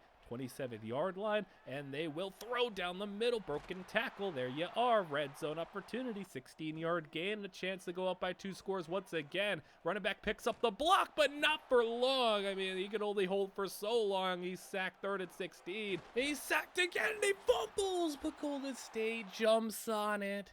And that'll be a field goal for a 6-point lead. Kick is good. San Antonio was able to hold at least to keep it a 1-score game, as now can San Antonio do maybe what like a team like DCU was able to do, and maybe, climb into that next level, climb into that next tier, but no, Golden State picked off, take it back, touchdown. And just when they had a chance to take the lead, Golden State might have shut the door on that one. Still some time left. Like, you don't got to panic too much as long as you score a touchdown on this drive. But, you know, it's still not ideal to have a 13-point deficit with just 6 minutes to play. And you're moving the ball, though, incredibly well. 2 big plays to the 31-yard line right up the middle. And that'll be a yard. 3rd down and 10. He'll throw. And hit as he's thrown, ball floated up, and incomplete. 4th down, they're going for it. You gotta go. And they'll do it again. It looks identical. And the identical result. Incomplete. 2 shots to the back corner of the end zone there, and neither one came up. And that's unfortunate for San Antonio. They were doing so well moving the ball on that drive until they just hit that wall there, and they couldn't get another big play as Golden State is going to go to the end zone and complete, as they now are in complete control here. Floating one, caught, and down to the 4. Goal to go, and Golden State gonna run away with this, what it looks like. Touchdown. As they just were too much of the 4th quarter. And how about just add on to it a little bit more? Another touchdown. 48-21 and a victory for the Wolves. Will that be enough to get them into the playoffs, though, from the 21 spot? Yes, it will. They sneak into that 12 seed, so not as much playoff action this year. But we have a Jim Thorpe Award winner. How about a Best Linebacker Award winner, too? So these guys, you know, in this conference are putting up high-level players, which is great to see, of course. And now moving into the playoffs, Golden State's got a really talented team here, and they take on Oregon. So here we are, 17-10, your score as they'll run up the middle, up by 7 and with the ball. So a chance to really make a statement here, take out a heavily favored Oregon squad. That's caught, and if he would have been able to get by that defender, if he had more speed on him, he was gone. As now from the 34, chance to go up by 2 scores as they are very much now in field goal range. 2nd and 3. As with time, he'll throw, and that's a great ball and a great grab. It's basically goal to go. It'd be hard to get a 1st down without scoring, and that ball almost picked. 3rd down and 9. And they will go play action and throw it out the end zone. Play it safe there. That's fair. Just take your field goal. This one to go up by 2 scores. No, it hit the upright. It's no good. Oh, my goodness. These kickers, man. 3rd down and 15, though, for Oregon. Chance to, you know, get back into that position where they can go up by 2 scores. The defense bails them out with a 3-and-out. So Golden State, maybe no harm can be done here if you go and get on another scoring drive. But no, Oregon is going to get an interception. And this is a little scary now, as with 7 minutes to go, Oregon's quarterback on the read options got him to the 21-yard line. 6.5 to go. Play action with time. Throwing middle. 1st down. No, they call it 2nd and inches. That's very close. And they will not get the 1st here. Tackle for loss on the read option. 3rd and 1. Try again. 4th and inches. Try one more time. Will it be this one? And they'll throw. It's got it. Fullback is down to the 1. As they will now punch it into the end zone. Touchdown, Oregon, for the tie. And this is really gonna hurt if they can't. If they lose this game and 3 points is that difference, it's gonna hurt. So 5 minutes to go. Gotta go back on another scoring drive. That's a crazy hit there from Oregon's pass defense, but it's hung on by the Golden State receiver as they'll have 8 on this draw. 4:30 to go. And with time, a lot of time, deep ball, no, he was open and he missed him. He was wide open. 3rd and 2. And now, oh, he caught that one. Defender just whiffed. Now missed opportunities on both sides there.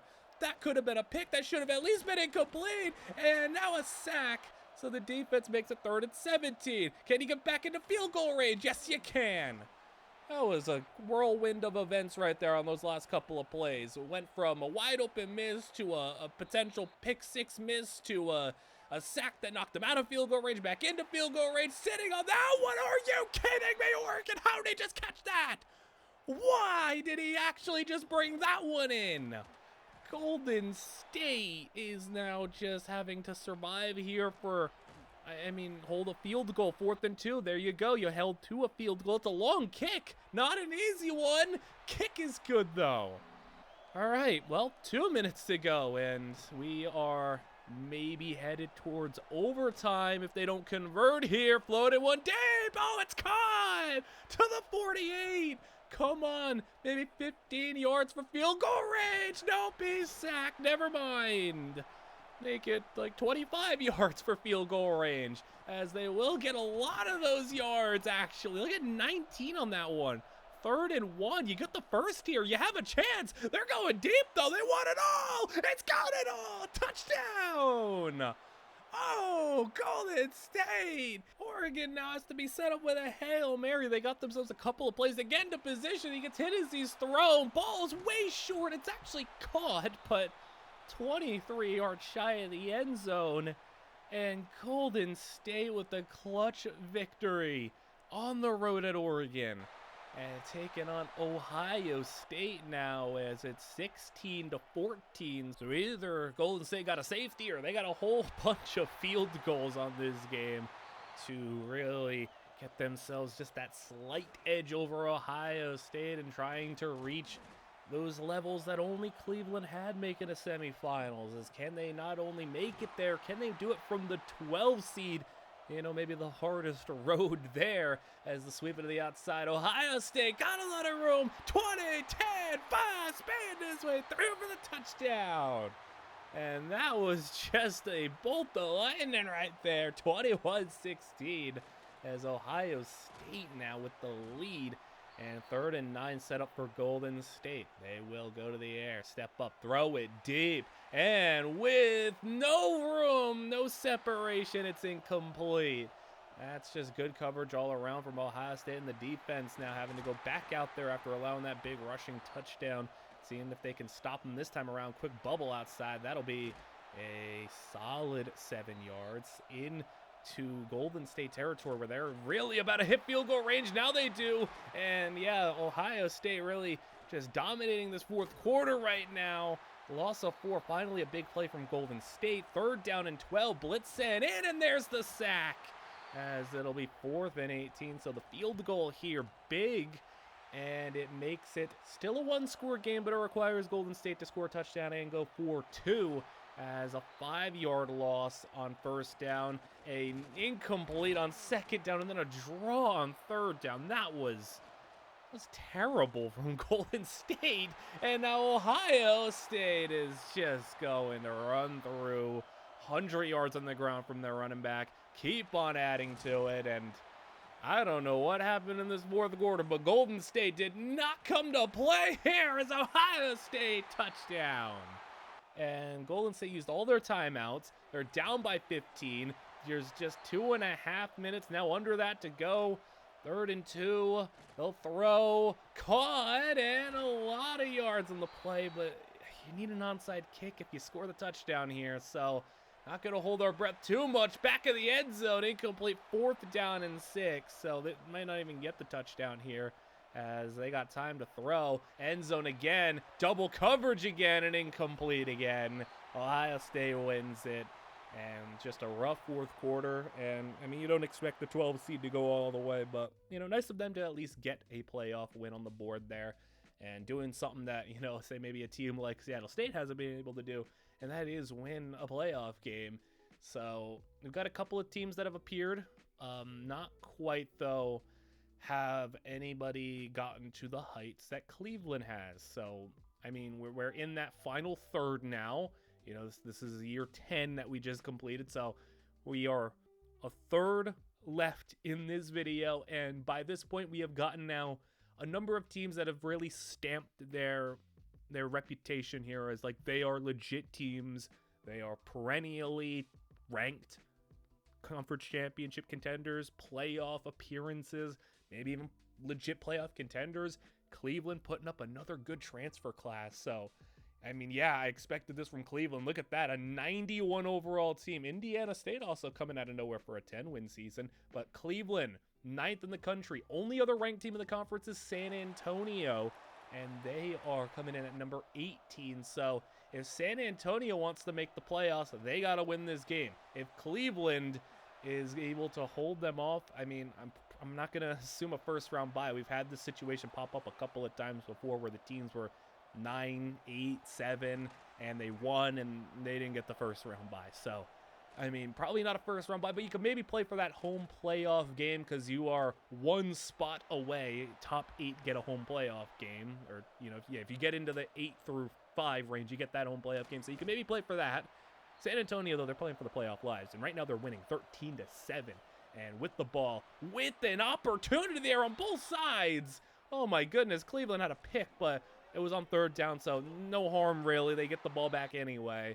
And now Cleveland taking over, throwing here outside. Got a first down along the sidelines, close to midfield. 49-yard line, they go read option, and yeah, San Antonio all over it, fumble, and San Antonio has it. Huge recovery there. San Antonio with the ball, and they are not going to maybe capitalize on this drive after a 5-yard loss there. Second down, turns to third and long. They are not able to get it, and from the 41, they punt. So the opportunity to make it a 2-score game passes them by, and now Cleveland can take the lead here once again. Maybe that fumble just a little hurdle that they had to, overcome, a little speed bump, but they are now well on their way. 37-yard line of San Antonio. They'll go run, and he's down, 3rd and 1. Sneak, got it, first down. And from the 26 now, 3 minutes to play into the flats. That's another one close, 2nd and 1. Another short yard situation as they're in the red zone. That's a conversion. They're inside the 10. Goal to go, basically. As from the 10, outside. Oh no, picked off! San Antonio takes it away, and he's gonna go all the way. No one's catching him. Touchdown at the 2-minute warning. And San Antonio might pull off yet another upset in the conference championship to just sneak themselves in the playoffs here, as Cleveland from the 9th spot, their playoff so far, it hasn't really hurt any team like that really. From if there were like 8, 9, 10, they haven't fallen out of the playoffs, but there is always that chance, and Cleveland is going to find the end zone here, but by the time they did, it took them a little over a minute to do so. Will it be enough here if they get this onside kick? Enough time, 51 seconds, but no, they don't even get the onside. San Antonio takes home their first conference championship, and good on them. They get that 12 seed. Cleveland stays at 9, and they will have to go on the road in their playoff battle, as Seattle State has another really productive quarterback. I mean, how about first team All-American award winner? They already got a Heisman winner. So the quarterbacks at Seattle State have been great. We go to the playoffs now. Cleveland, coming off a conference championship loss, now has to go take on Miami. And Miami down by 7, and allowing this Cleveland team to be inside the 10-yard line and push into a 4th and 1 at the 2. They'll settle for a field goal, chip shot field goal for the 2-score lead. Kick is no good. I'm tired of these chip shot field goals, man. I'm tired of them. They're so bad. I mean, why even kick the ball from that side? Why even kick it from a far hash mark? There's just no point. As 4th down to hit, so Cleveland's defense comes up with the big-time stand there. 14-7, still your score, 8 minutes to play, and let's just hope another field goal isn't going to be what does a team in, because you've had opportunities in previous games where, you're up by 7, you miss a chip shot field goal, you miss a field goal of any kind, you don't go up by 10, and it's really altered some of these games. Miami has the football back after these teams have now traded stops, and Miami could tie this one up as they get a first down to the 48-yard line. Moving ahead, 5.5 to go, a little over that, and they're now down to the 29. Miami, this is not a team, any team really in the playoffs, you cannot make a mistake to leave the door open like they did. As 3rd down and 12, they got it! And down to the 11. If he didn't fall after the grab, I think he would have been gone for a touchdown instead. Miami loses 4. 3rd down and 14. Floating one to the end zone. And defender tracked that ball much better than the receiver. It's picked off in the end zone. I don't know if the receiver just lost it, but the defender definitely played that ball a lot better. So that's a huge turnover, and Cleveland can come out of here and maybe win this playoff game. Something that they have done at a higher level than any other team in this conference so far, as they have thrown one for another 1st down. How about 3rd and 6? You got another conversion in you? Yes, you do. Timeout. Miami running out of chances. They'll get a stop here, loss of 2. 3rd down and 7. 2-minute warning approaching. That's a completion, but he's not able to get the 1st down. It's 4th and 2, and they do punt it. So trust that defense, and that's a near sack. Instead, turns into a 9-yarder. About 3rd down and 1 here. They'll throw it deep. He's got a step. He's got him. He's gone. Miami touchdown. And in one play, it turns everything around. And Miami has tied it with a minute to go. Now with a chance to respond. He had a step and he missed them. And 3rd down and 10 with the pressure coming in. He actually gets it up for a 1st down and more. And that's a huge play under pressure. All right, 52 seconds to go on the draw. 1st down, spinning off a tackler. Midfield, that's a gain of 14. They're moving it ahead. 30 seconds to go. Maybe 10 more yards. Field goal range, there you go. That's 13. It's a 50-yarder from here. As you just got to hold on to that field position, and they will add on to it into the red zone. Now knock it down to 3 seconds at the buzzer. Redemption for the kicker. Kick is good. Cleveland wins it, and they move on to the 2nd round. So conference championship might not have gone in their favor, but I feel like you much prefer the playoff victory. Speaking of those playoff victories and that conference championship, San Antonio got their 1st conference championship. Can they get their 1st playoff win? Right now, they are in control. Nebraska has yet to find the end zone. It's 17-9, but they have the ball, and maybe their best chance to score here is they're at the 30-yard line, looking for the tie. No play action, throw in, floating, got him to the 10, to the 9. And goal to go, moving it ahead, play action, into the flats, tight end, running through 2 defenders, touchdown, what effort! And now the 2-point conversion for the tie is from the 3, dropping to throw it. He's moving left. He's sacked. And Nebraska will get the score, but they will not tie the game. As now San Antonio on the ground, breaking through. What a run. To the 40. He's got 135 on 17 carries, so he's been carrying this team as a play action effective 1st down. Quarterbacks had a pretty clean game, 2 touchdowns, no picks so far. Play action's been working for them. And I said a pretty clean game until that picked off and breaking the tackle down to the 14. And no, man, the play action was firing off. The quarterback was just playing a nice game. Running back was amazing. And then that mistake, that could be the difference here. 3rd and 3. Nebraska, they won't get the 1st down. It's 4th and 1, and they will kick it. So the 1-point lead is now with Nebraska. Go back to the run game, and now Nebraska really keying in on the running back. 3rd and 11 after a yard loss with time. And he'll throw it deep. He's got one-on-one. It's caught. He breaks the tackle. He's in. Touchdown. What a play. What a play. The touchdown for San Antonio. Insane play. Not done yet, though. 2-point conversion to make it a full 7-point game. They'll run it up the middle. He stopped shy. All right, so Nebraska can take the lead with a touchdown here. 4.5 minutes to go. Plenty of time. And, I mean, San Antonio, they got that play. Not to call it luck, but that's like one big moment here that has shifted things. But for the most part, Nebraska's outplayed them in this quarter. So Nebraska moving it ahead. That's a 1st down and a lot more. Making a move. And there is 24 on the play, 2nd and 11. We're down to 2:40 to play. And a completion there, knocked them down at the 28. 2-minute warning is hit. And Nebraska, they can make this the final drive if they really want to, as they're down to goal to go. 124, throwing, and end zone wide open, touchdown. The only negative is maybe they gave San Antonio too much time, and now they don't get the 2-point conversion either.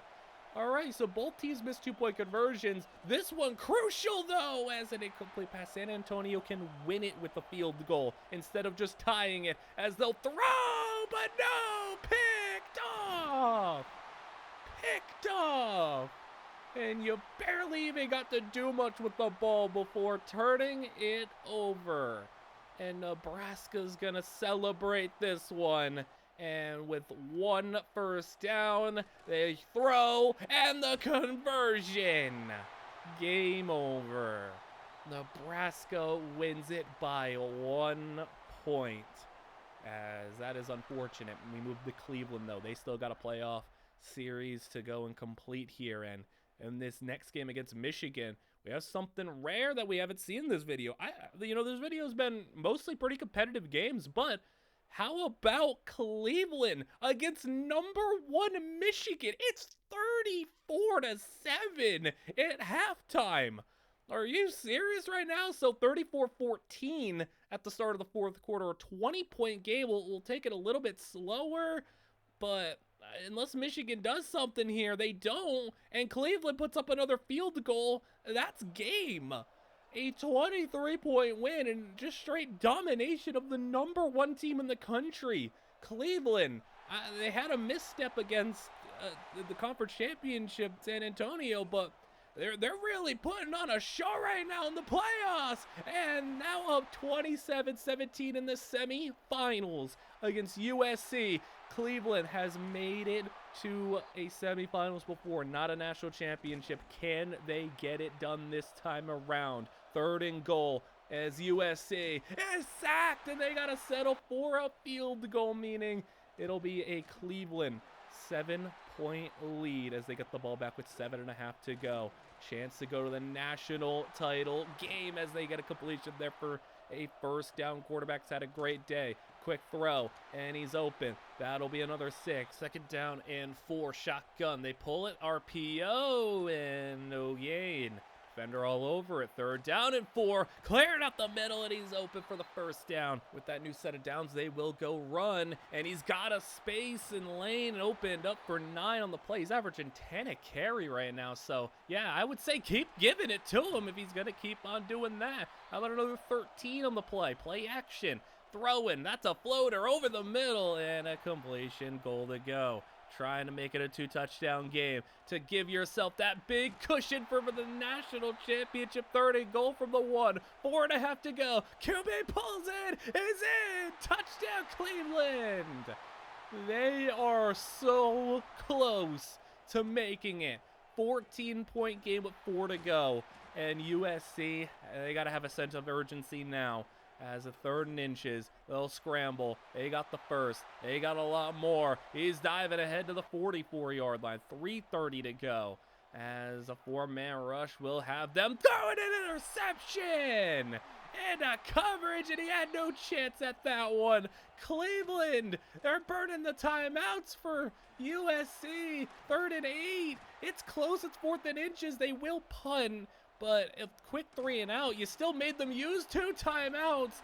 And now things are really dire for USC. If you don't score, like before the 2-minute warning, it's onside kick or bust, basically. And, I mean, to score from 46 yards out in the next 30 seconds, that's not very likely. 3rd down and 3. It's caught. And they are just allowing them to dink and dunk their way down the field. Hit a big play down there, but the 2-minute warning has now passed. It's onside kick or bust. End zone touchdown. And even though they allowed the score, they gave themselves enough of a chance where they just have to do that. Fall on the football, win the game, and Cleveland is headed to a national championship. I didn't know if any of these teams in 15 years would be able to pull it off, but here they are. I mean, getting to a national championship, though, it's nice. How about winning the thing? Georgia is down by 1, but they have the ball now in the red zone. So Cleveland, up until this point, 15-1. They're taking on a 13-2 team. And Georgia, look at the running back, touchdown. Nice play.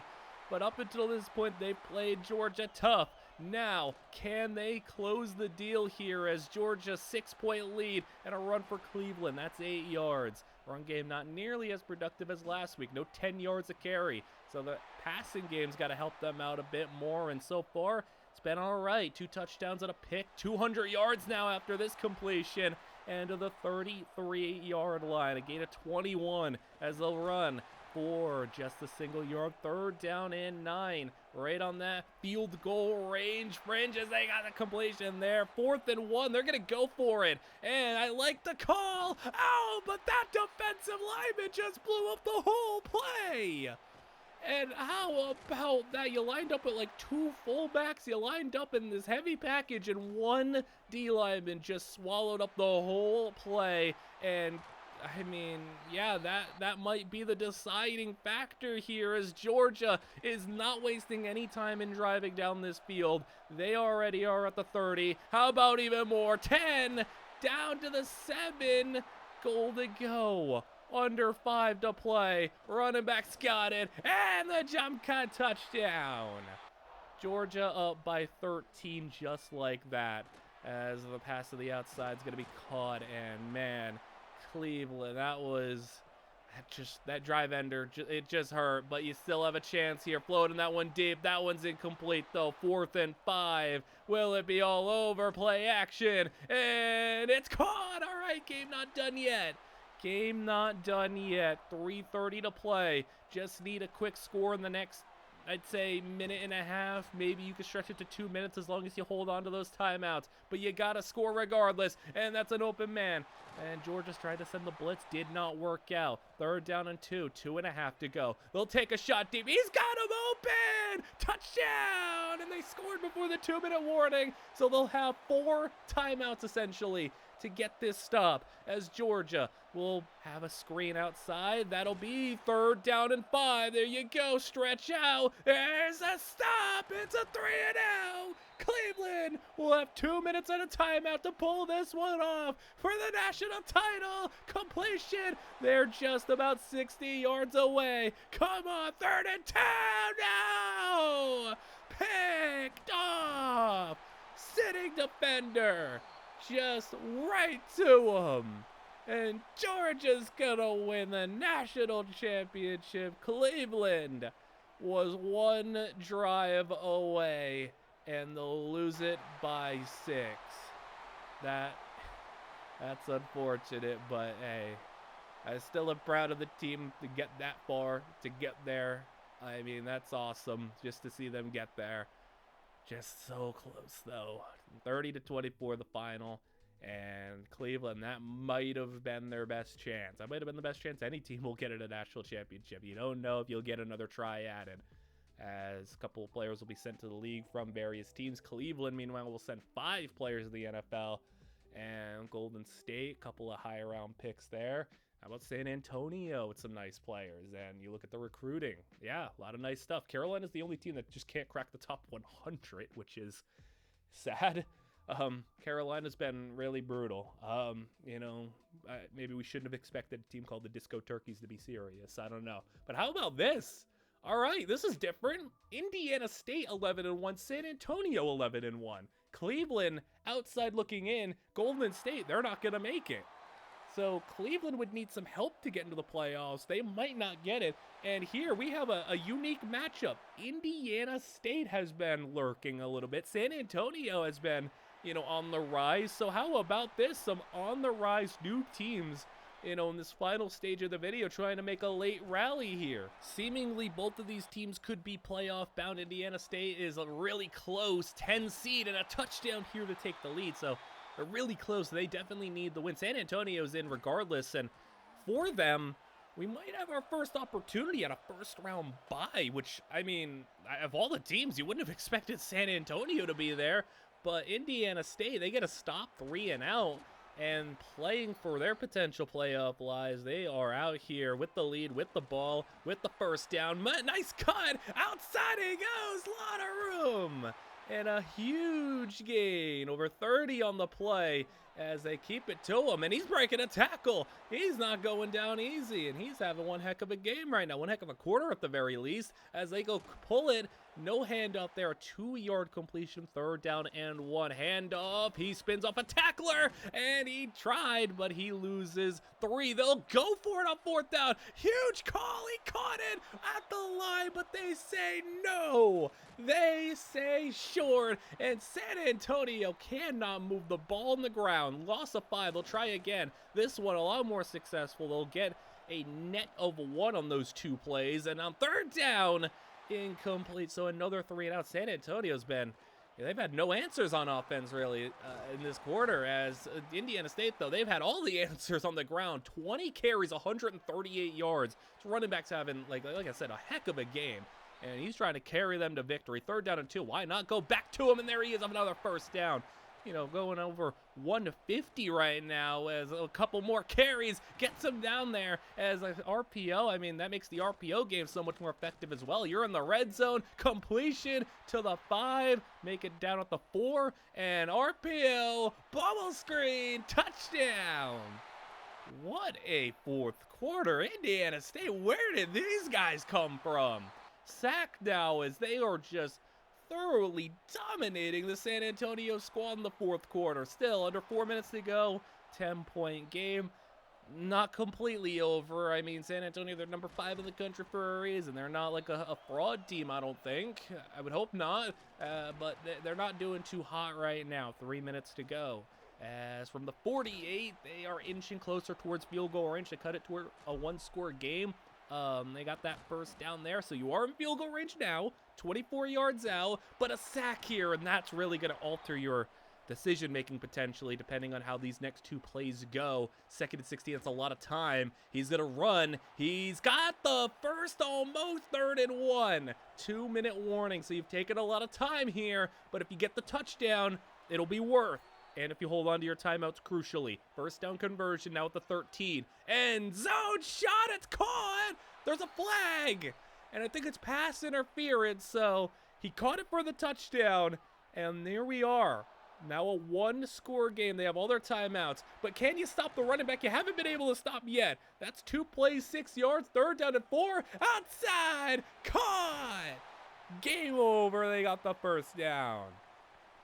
Man, this team, Indiana State, what a heck of a team there. They make the playoffs at the 6th seed, and San Antonio's the 9 seed, so very well deserved. They also had the best tight end winner, so that's cool.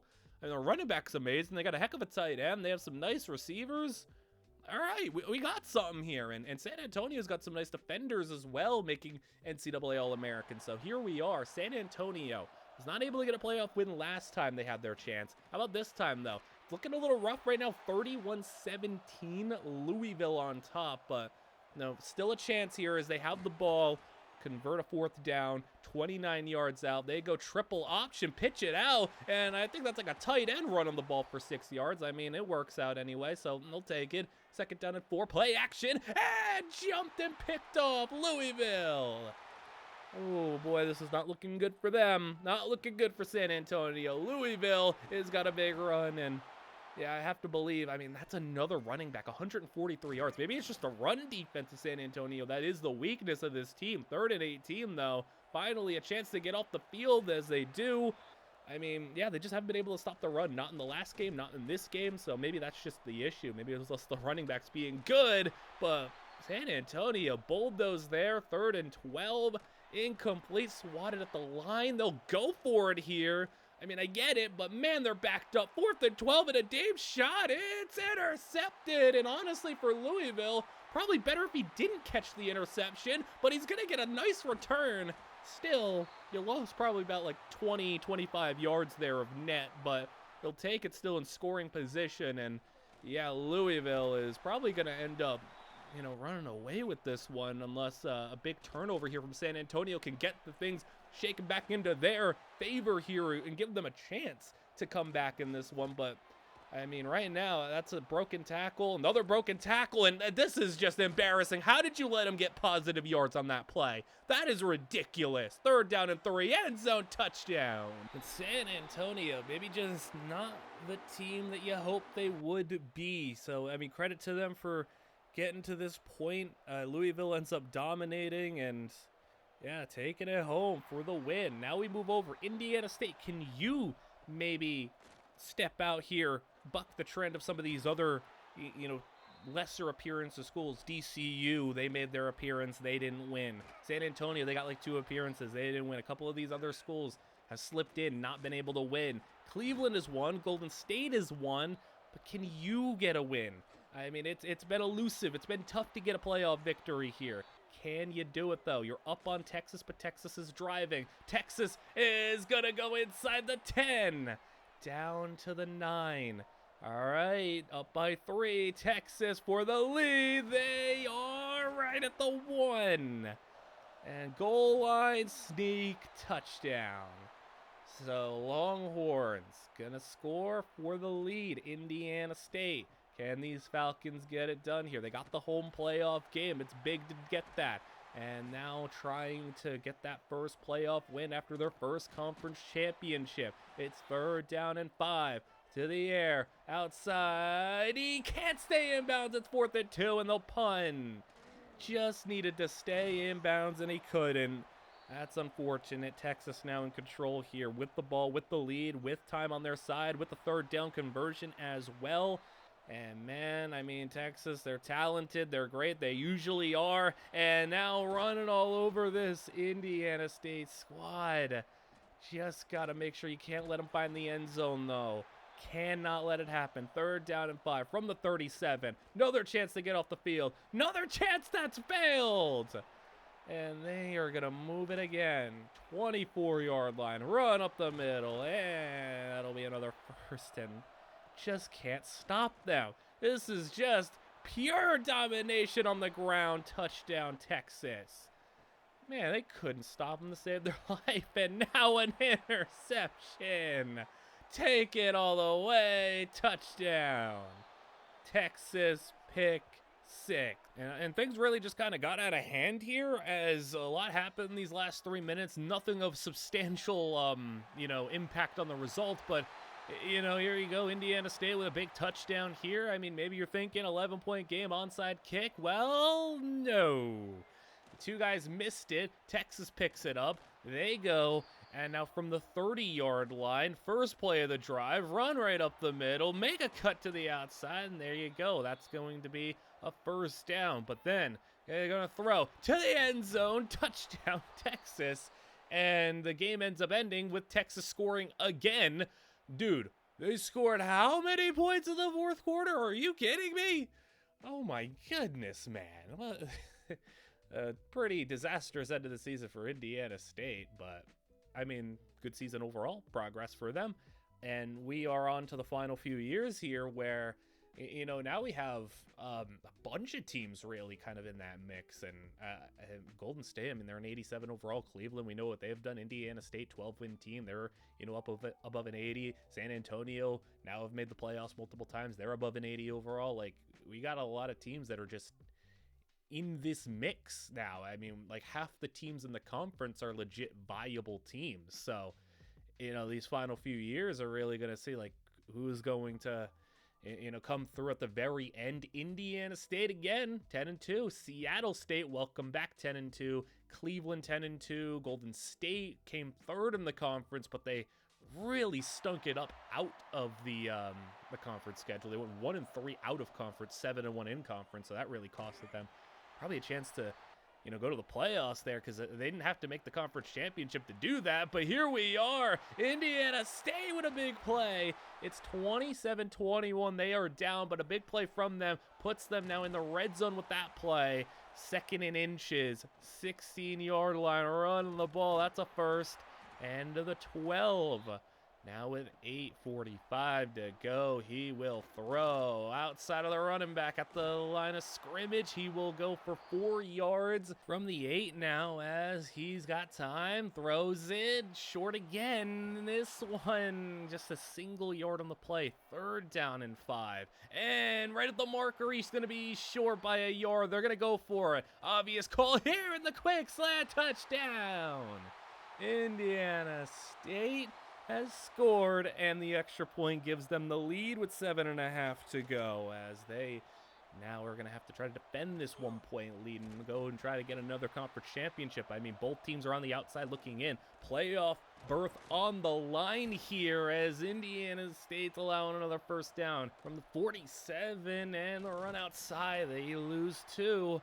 2nd down and 12, swing it out, running back screen, makes a move, gets the 1st, and more running down the sidelines for 26. And how about that as they are in field goal range, but he fumbles the ball. Oh no, Seattle State put it on the ground, and Indiana State now.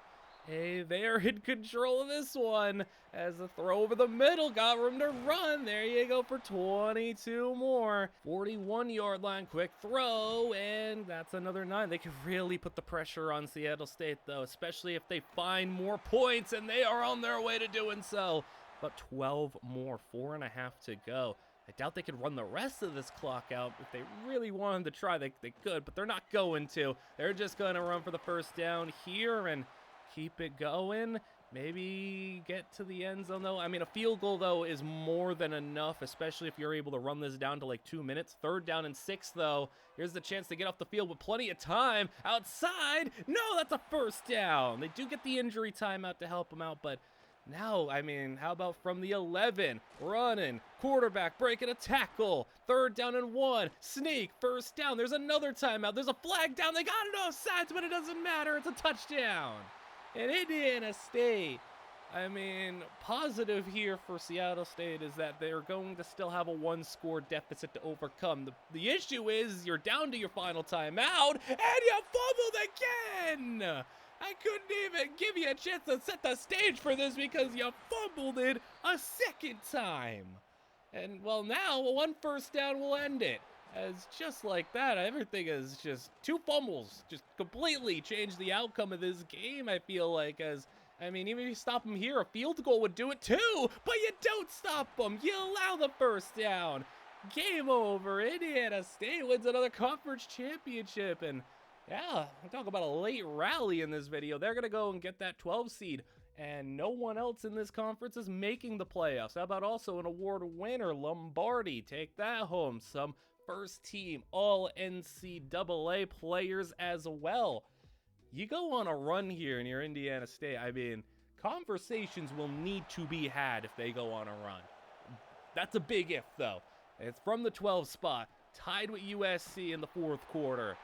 And 3rd down and 8, the situation. They go play action. And throwing it deep. He's got 1-on-1. Defender there, but he brings it in. Caught out of the 2. What a grab. And now trying to punch it in. They lose 3. 2nd and goal from the 5. He's down to the 3. 3rd and goal. Gotta get into the end zone here, though, after that big catch. But you're not going to be able to. Pressure for USC gets the sack. And all of that is just going to result in a field goal doinked off the upright and in. So, I mean, a little bit of a break there, but man, he got down to the 2 on that great grab, and you just couldn't get into the end zone. USC, 7 minutes to play, down by 3, as they will go 3 and out. So, real bad from the Trojans. They're going to throw that ball away. So, a chance for the Trojans to get off the field with a 3 and out. 3rd down and 10. They send the blitz. He's rolling left, and he'll just throw it away again.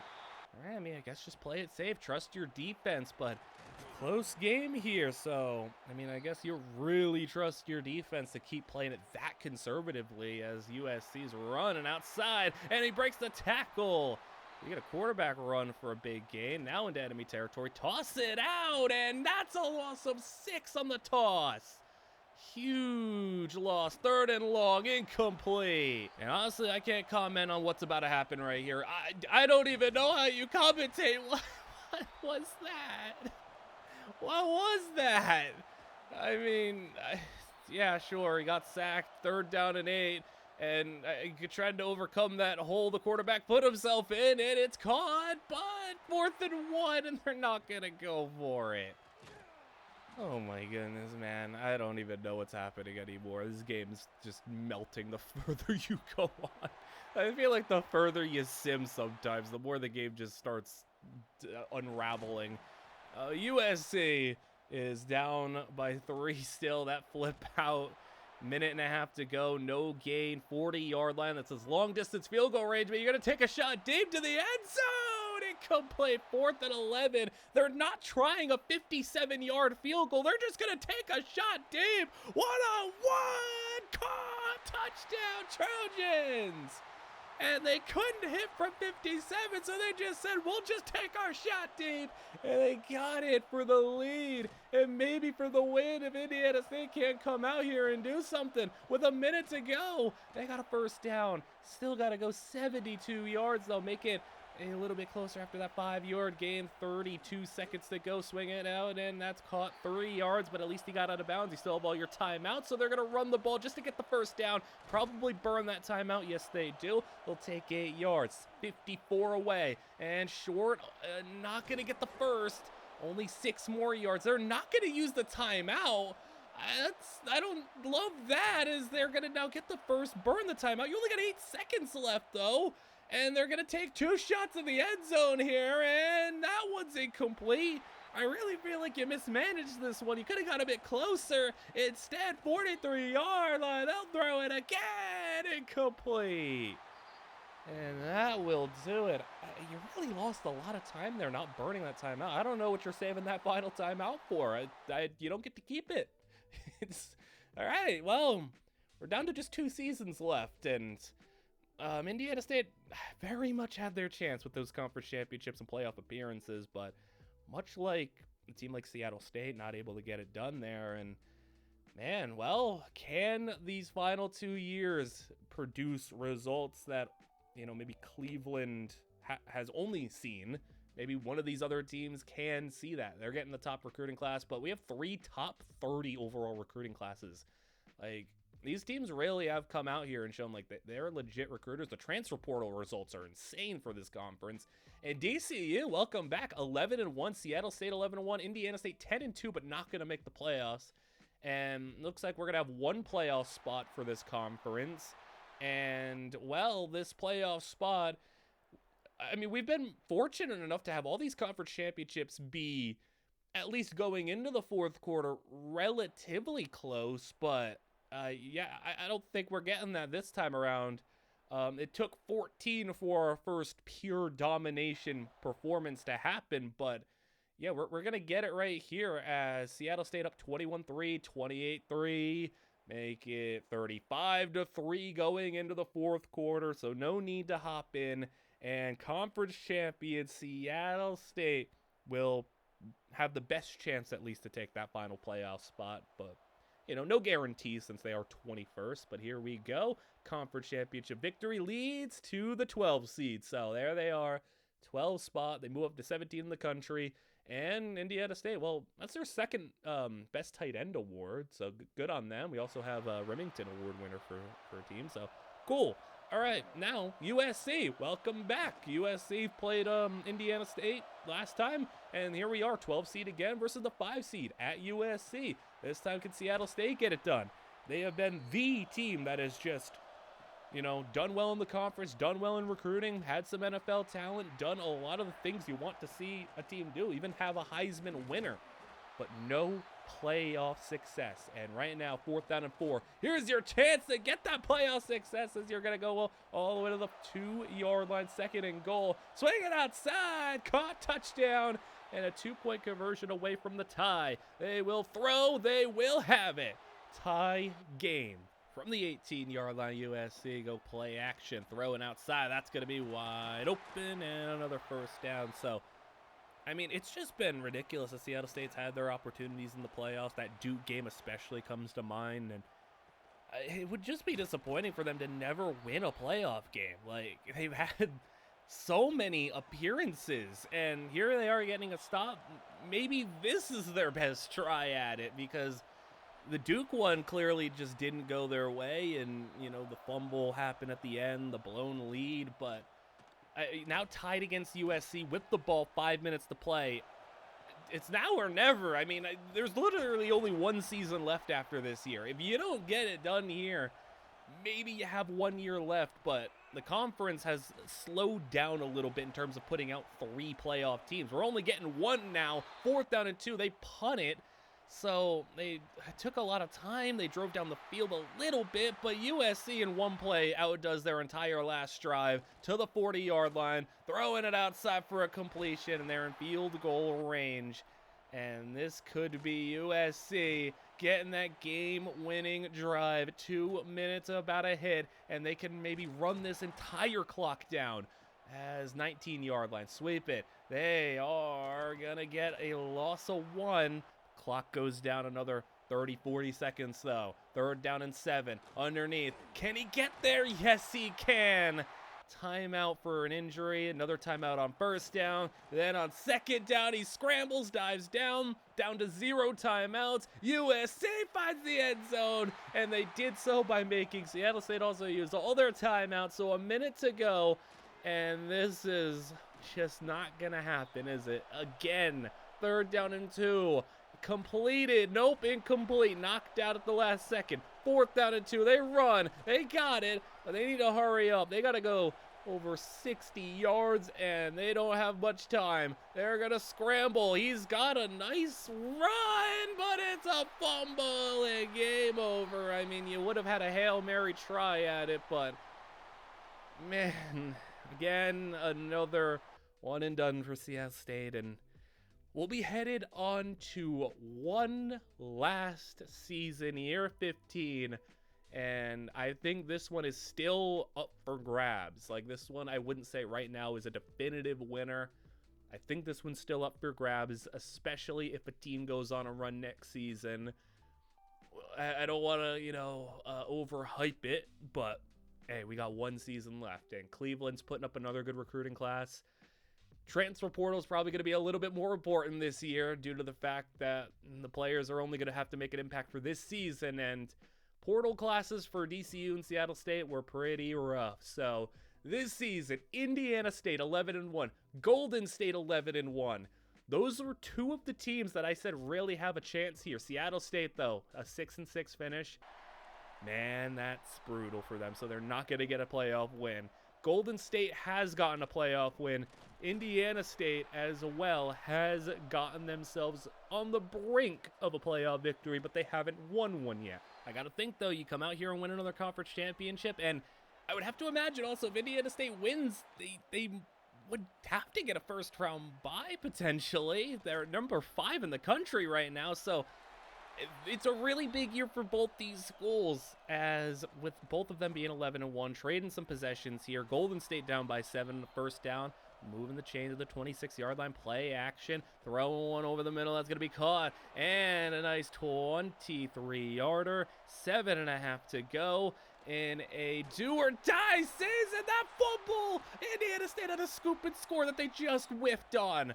Golden State keeps it. It's still 3rd and 24, though. Throwing it deep. And oh, he got it! And what a 2 plays that just flipped it around. He had a scoop and score in his hands, and now suddenly Golden State got a 1st down off of that. 3rd down and 5, and they will not get a first.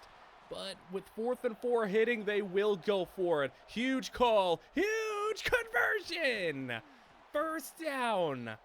Oh, man, Golden State got away with one with that fumble, and now Indiana State might pay for the mistake that they made. It's Golden go from the 6 now. 4 minutes to play, and for the tie, a short flag is down as well. And that's just bad all around. I mean, they lost yards on that completion, but they're going to lose even more yards off of that holding penalty.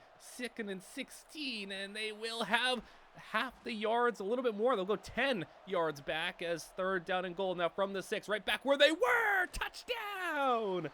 Golden State has tied this one up, and we are at 3.5, just under 3.5 to go, and a sack now. Oh, I just can't stop thinking about that scoop and score that was just fumbled away. And 3rd and 15, they don't convert.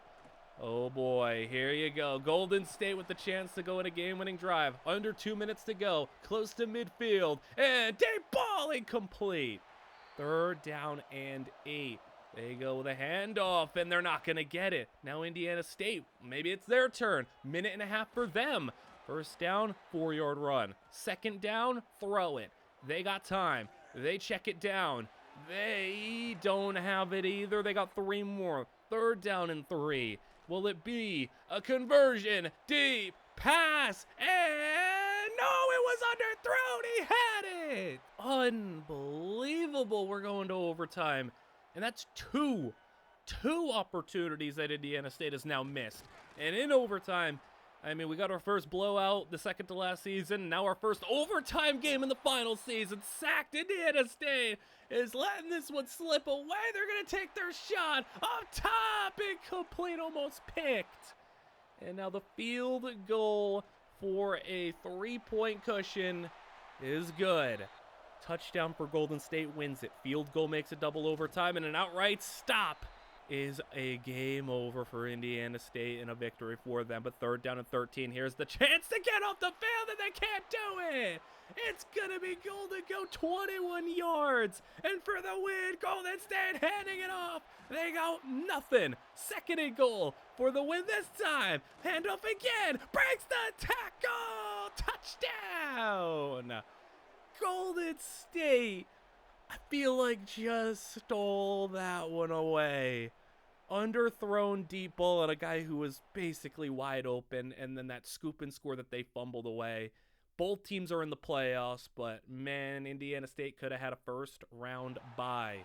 And instead, they will be getting a home playoff game against Louisville as the 8th seed. And Louisville right now up by 7. Indiana State is going to be allowing them to drive, though, into the red zone. Down, it's 5 yards out. They're going to be down by 2 scores, it looks like, on this drive, barring a turnover. And a sack here helps out, but 3rd down and 8 now. They send 4. They got time. They go end zone. They go incomplete. So Louisville will take a 10-point lead with this field goal. Kick is good. Indiana State needs to come back down by 10 with 8.5 to go. They go a run, and that'll be 6 yards. Set up 3rd down and 3 to the air. He will throw to the flats, open man. That'll be a 1st down. I mean, there's just been a number of these teams that they just can't win in the playoffs, and for one reason or another, we don't want Indiana State to be on that tier of teams that just couldn't get it done. But man, like, it's been a couple of guys that have not been able to do it. You can really see the gap between winning a playoff game and just making it for these teams so far. Like, teams like Cleveland were just a little bit different. Indiana State, though, can they prove to be a little bit different in this final season? They have ascended. You know, they've really just taken the slow burn build all the way to getting to this point. And now will it culminate in the final season? 4 yards away from a 1-score game, and no, he's tackled for a loss. 3rd down and goal, and will it be? It's incomplete. They'll have to settle for a field goal, and a chip shot is good. So they do make it a 1-score game, but that touchdown, man, you really could have had that. And will it be just a bunch of missed opportunities for Indiana State that ultimately is their fate in this video? Deep ball, Louisville. That's double coverage and almost picked. And it's another opportunity, especially if you let them convert here. And you do. I just feel like it's just missed opportunities for Indiana State. Every time they have something handed to them, they just drop it, slip away, fumble it away. They just can't do it. They had a pick. 3rd down and 10. Can they get the stop here? Well, this time they do, though they will have just 3.5 minutes to get this done as they run for 6. 3rd down and 4. And hit incomplete. 4th down, they punt. And they'll trust their defense. Play action, throw to the fullback. Louisville's not going to have the first, and the sneak. They won't have it again. All right, that was 2 really quick plays there, but Indiana State, this is your final shot. This is your final chance. You have no timeouts. 2.5 minutes. Will your fate just be another team that could not get over the hump? or will you get that playoff victory? They will go handoff, run for the first down, and he'll have it at the 44-yard line. You can't afford to run it. You have some time here. You got to go now just under 50 yards. You got to go 45-ish yards the rest of the way. And they go with a minute and a half to go. 46-yard line, and that's caught! Caught at the 26. You're getting closer now. Come on. No timeout still, but plenty of chances to get tackled in bounds like that. You don't need to rush too much. You can take your time to get your play in. 1:15 to go. From the 21, caught. He breaks the tackle. First down. First down at the 14-yard line. They run up. 1:02 to go. Throwing, and he's running backwards. 2 more backwards. 21 yards to go now on second down. 50 seconds to go. He floats it deep. It's incomplete. 3rd and 21 now. And throwing. His time. And it runs out. He's sacked. 4th and 26. And now you need one heck of a miracle play. 4th and 26. Gotta let it fly. 1-on-1, incomplete. And the game ends with defeat for Indiana State, 20-13. Yet again, they had some opportunities and just couldn't do it. And it leaves us down to just one team, one run, one chance. Golden State. They are one of the more successful teams in this video, so if any team going to have the chance to go and pull through at the very end, this is one of them. This is one of the teams that has won a playoff game, so they can do this. They're the 5 seed. They got some favorable, outcomes here. A favorable matchup against Boise State. A tip interception. It's 17-17, and Golden State has now returned that one to the 31-yard line. They came so close to that first round bye, but they get the best matchup here against the 12 seed Boise State squad, sliding down inside the red zone, and they are going to hand off. First down, almost. It's going to be 3rd and 1. You know what that means? Sneak it first. There you go. To the 4-yard line. Hand off. No, he keeps it. And he's got the block. He's got the touchdown. And the Wolves got the lead, 24-17. And the pressure in from the defense. They can start the tee off here with just about 6 minutes to play. And 2nd down and 4. Blitz sent in. They get the pass out quickly. And tight ends got him a first. Quarterback's just over 100 yards on the day. He's had a brutal game, but maybe looking to just be the hero at the end here.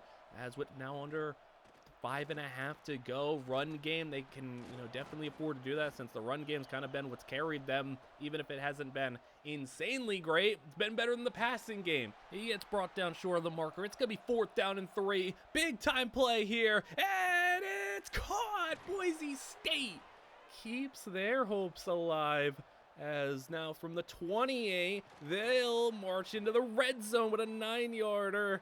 All right, this is getting scary for Golden State. Their defense, can they make the stand? Oh, yes, they can.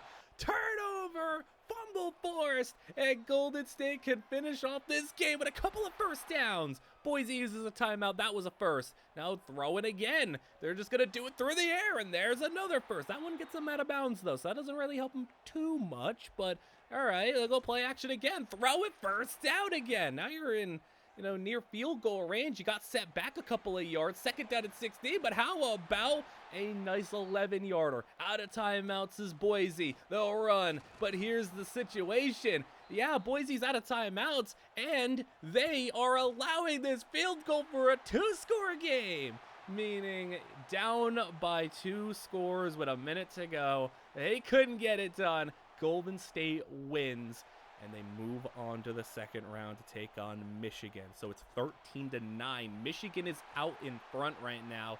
But man, if you can go and win this game, get to a semifinals, some conversations can be had depending on how Golden State's season finishes here. 2nd and 8, and completed for a first down. Michigan to the 25-yard line. They will hand off. Running back jumping over, I think, a down lineman, its own player, and it'll be a couple of yards. 3rd down and 7 with 8 to go. They'll throw outside. That ball caught and down. It's a fumble and picked up.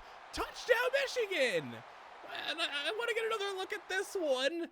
As you can see here, It's not a fumble. So in a rare instance, it being overturned is actually a bad thing for the offense because that would have been a touchdown. Instead, it'll be 5 yards to go. First and goal, and a stop will be a 1-yard loss. Second and goal, handoff again. He'll find his way through to the 1-yard line. Third and goal. Can he punch it in?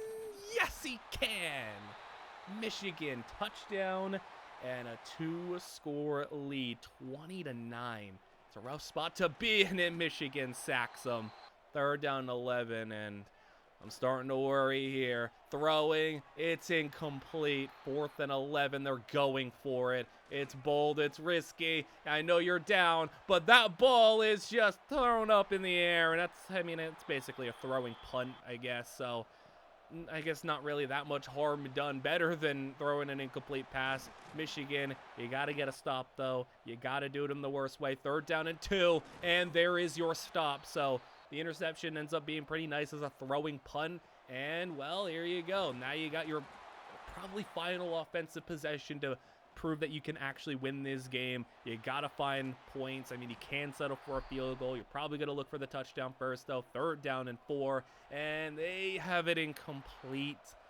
4th down. Game potentially on the line and knocked down.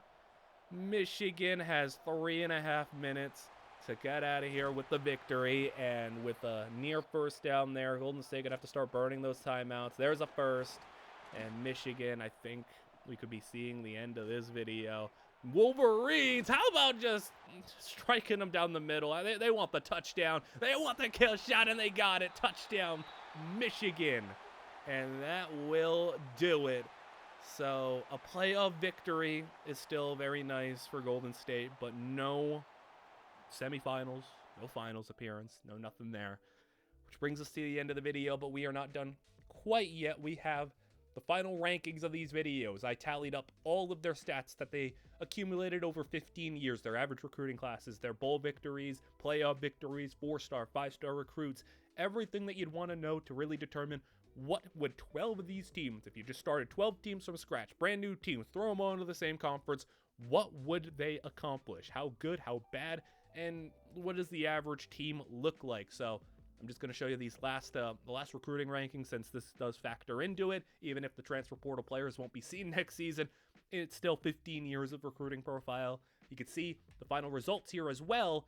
Cleveland, just the single national championship appearance. For the Heisman winners as well, you can also see we had one Heisman winner, Seattle State's quarterback, that one year did get a Heisman. So everything kind of broke down pretty easy for me to split these into tiers. I got 4 tiers for these 12 teams. Everything lined up pretty evenly.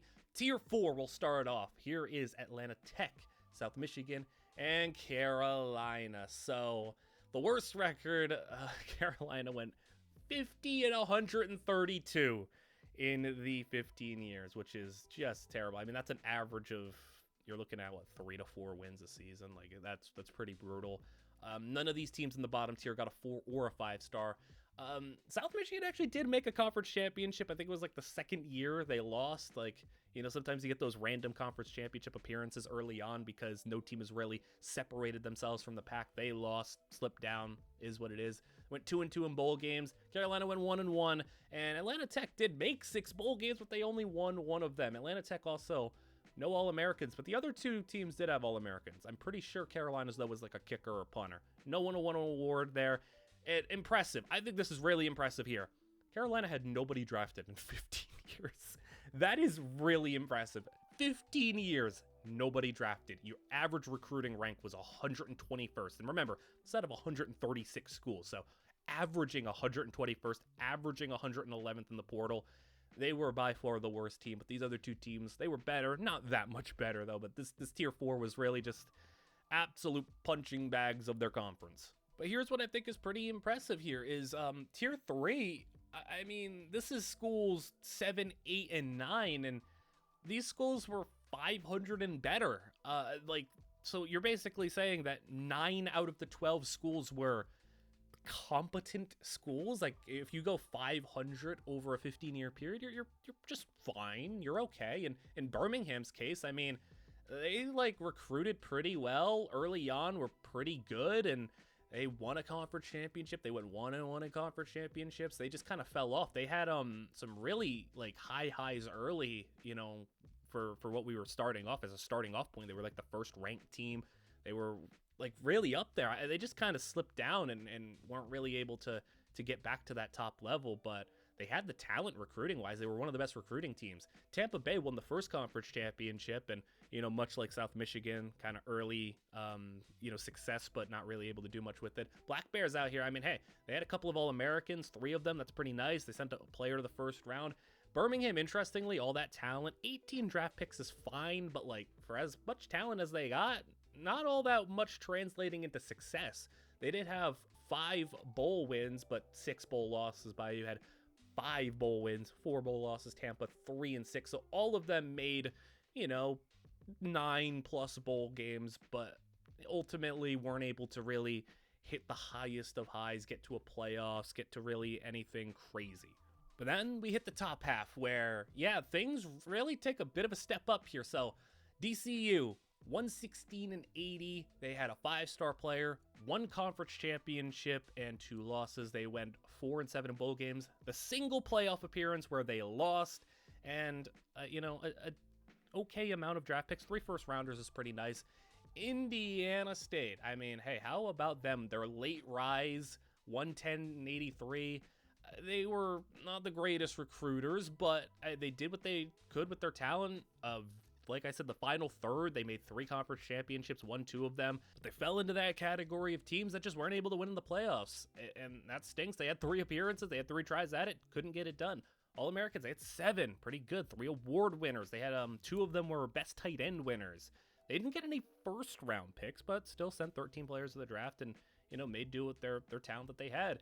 Another later riser, they were more of a second half of the video team, San Antonio. They went on, also made 3 conference championships. So all 3 of these teams, 3 conference championships, roughly like 110 wins on average. Couple of nice recruits, but mostly had to do it with 3 stars and below. Had, 5 to 7 All-Americans. Like they were very even results-wise, 4-3 in bowl games, 0-2 in the playoffs. So all 3 of these teams produced similar results, and none of them were able to really take that next step. A combined 0-6 in the playoffs, but between them also 4 conference championships and a lot of wins, a winning record, a lot of good stuff. Which then takes us to Tier 1. And Tier 1, I felt like even though Seattle State, I'll start with them, they did not win a playoff game. I know that I could have knocked them down to Tier 2 for that, but I think they deserve to be here. They were the best recruiting team, a combined 83 4 and 5 stars. They had 2 5-stars. They won the most conference championships, 4. They went to the most conference championships with 7. They made the playoffs 5 times. They lost all 5, but they still made it 5 times. They put out the most All-Americans. They had a Heisman winner, which gives you the big nod there in the award section. Best average recruiting rank. And they were really good, other than the fact that they just couldn't win in the playoffs. And that stinks, but I don't think that should take away from what they were able to accomplish as a team overall, starting from scratch 15 years. They were still really good. Golden State was pretty steady. 3-1 in conference championships. They ran a little hot and cold. Sometimes they disappear for a couple of years, but then when they were showing up, when they were on, they were really on, and they won 3 playoff games. They basically, I think they went 1-1. They made the playoffs 4 times. They won, lost, 1 lost, 1 lost, and then they had 1 where they went 1 and done. But when they made the playoffs, they showed up usually. They're pretty good. 8 All-Americans. Pretty nice. Award winner. Pretty nice. Second most draft picks, 28. 7 round ones, which was tied for the most. And did pretty good in recruiting and portal stuff relative to the rest of the, peers that they had. Then you get to Cleveland, which I think if Seattle State just had a few playoff wins, they didn't have to make a national championship. But if they just had something in the playoff category, I think I'd want to give them the win. But it's got to be Cleveland. Cleveland had the most overall wins, 163. They were slightly worse in recruiting than Seattle State, but they still were pretty good. 2-4 in the conference, so they made the second most conference championships, but they did only win 2 of them. They had their slip-ups. They were upset multiple times, but still perennially there. Bowls. They won 8 bowl games. Outside, well, like whenever they didn't make the playoffs, they were in bowl games basically every season, and they won more often than not. But even then, in the playoffs, they had a winning record in the playoffs, 6-4. They made a semifinals and they made a national championship. They lost them. Yes, they didn't get to hold the trophy at the very end, but 6 playoff wins is very impressive, and 6 playoff wins is more than everybody else combined.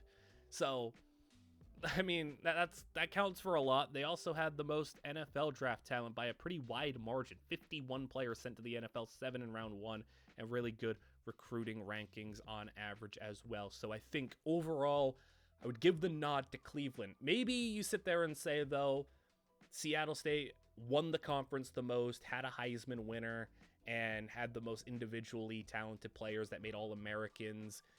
And they were also in the playoffs more than any other team. They were in the playoffs more than Cleveland. So maybe you'd give them the nod.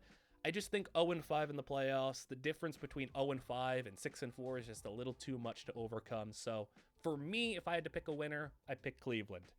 You may disagree, though, so let me know what you think. Who won? Who impressed you? What was the surprise and the things that maybe you correctly predict in this video? And if you enjoyed something like this, let me know. Like, comment, and subscribe. All that stuff is super helpful. We're closing in maybe on like 10K subs, so that'd be really nice if you showed support in that way. And hope you guys all enjoyed. I will see you guys all in the next one.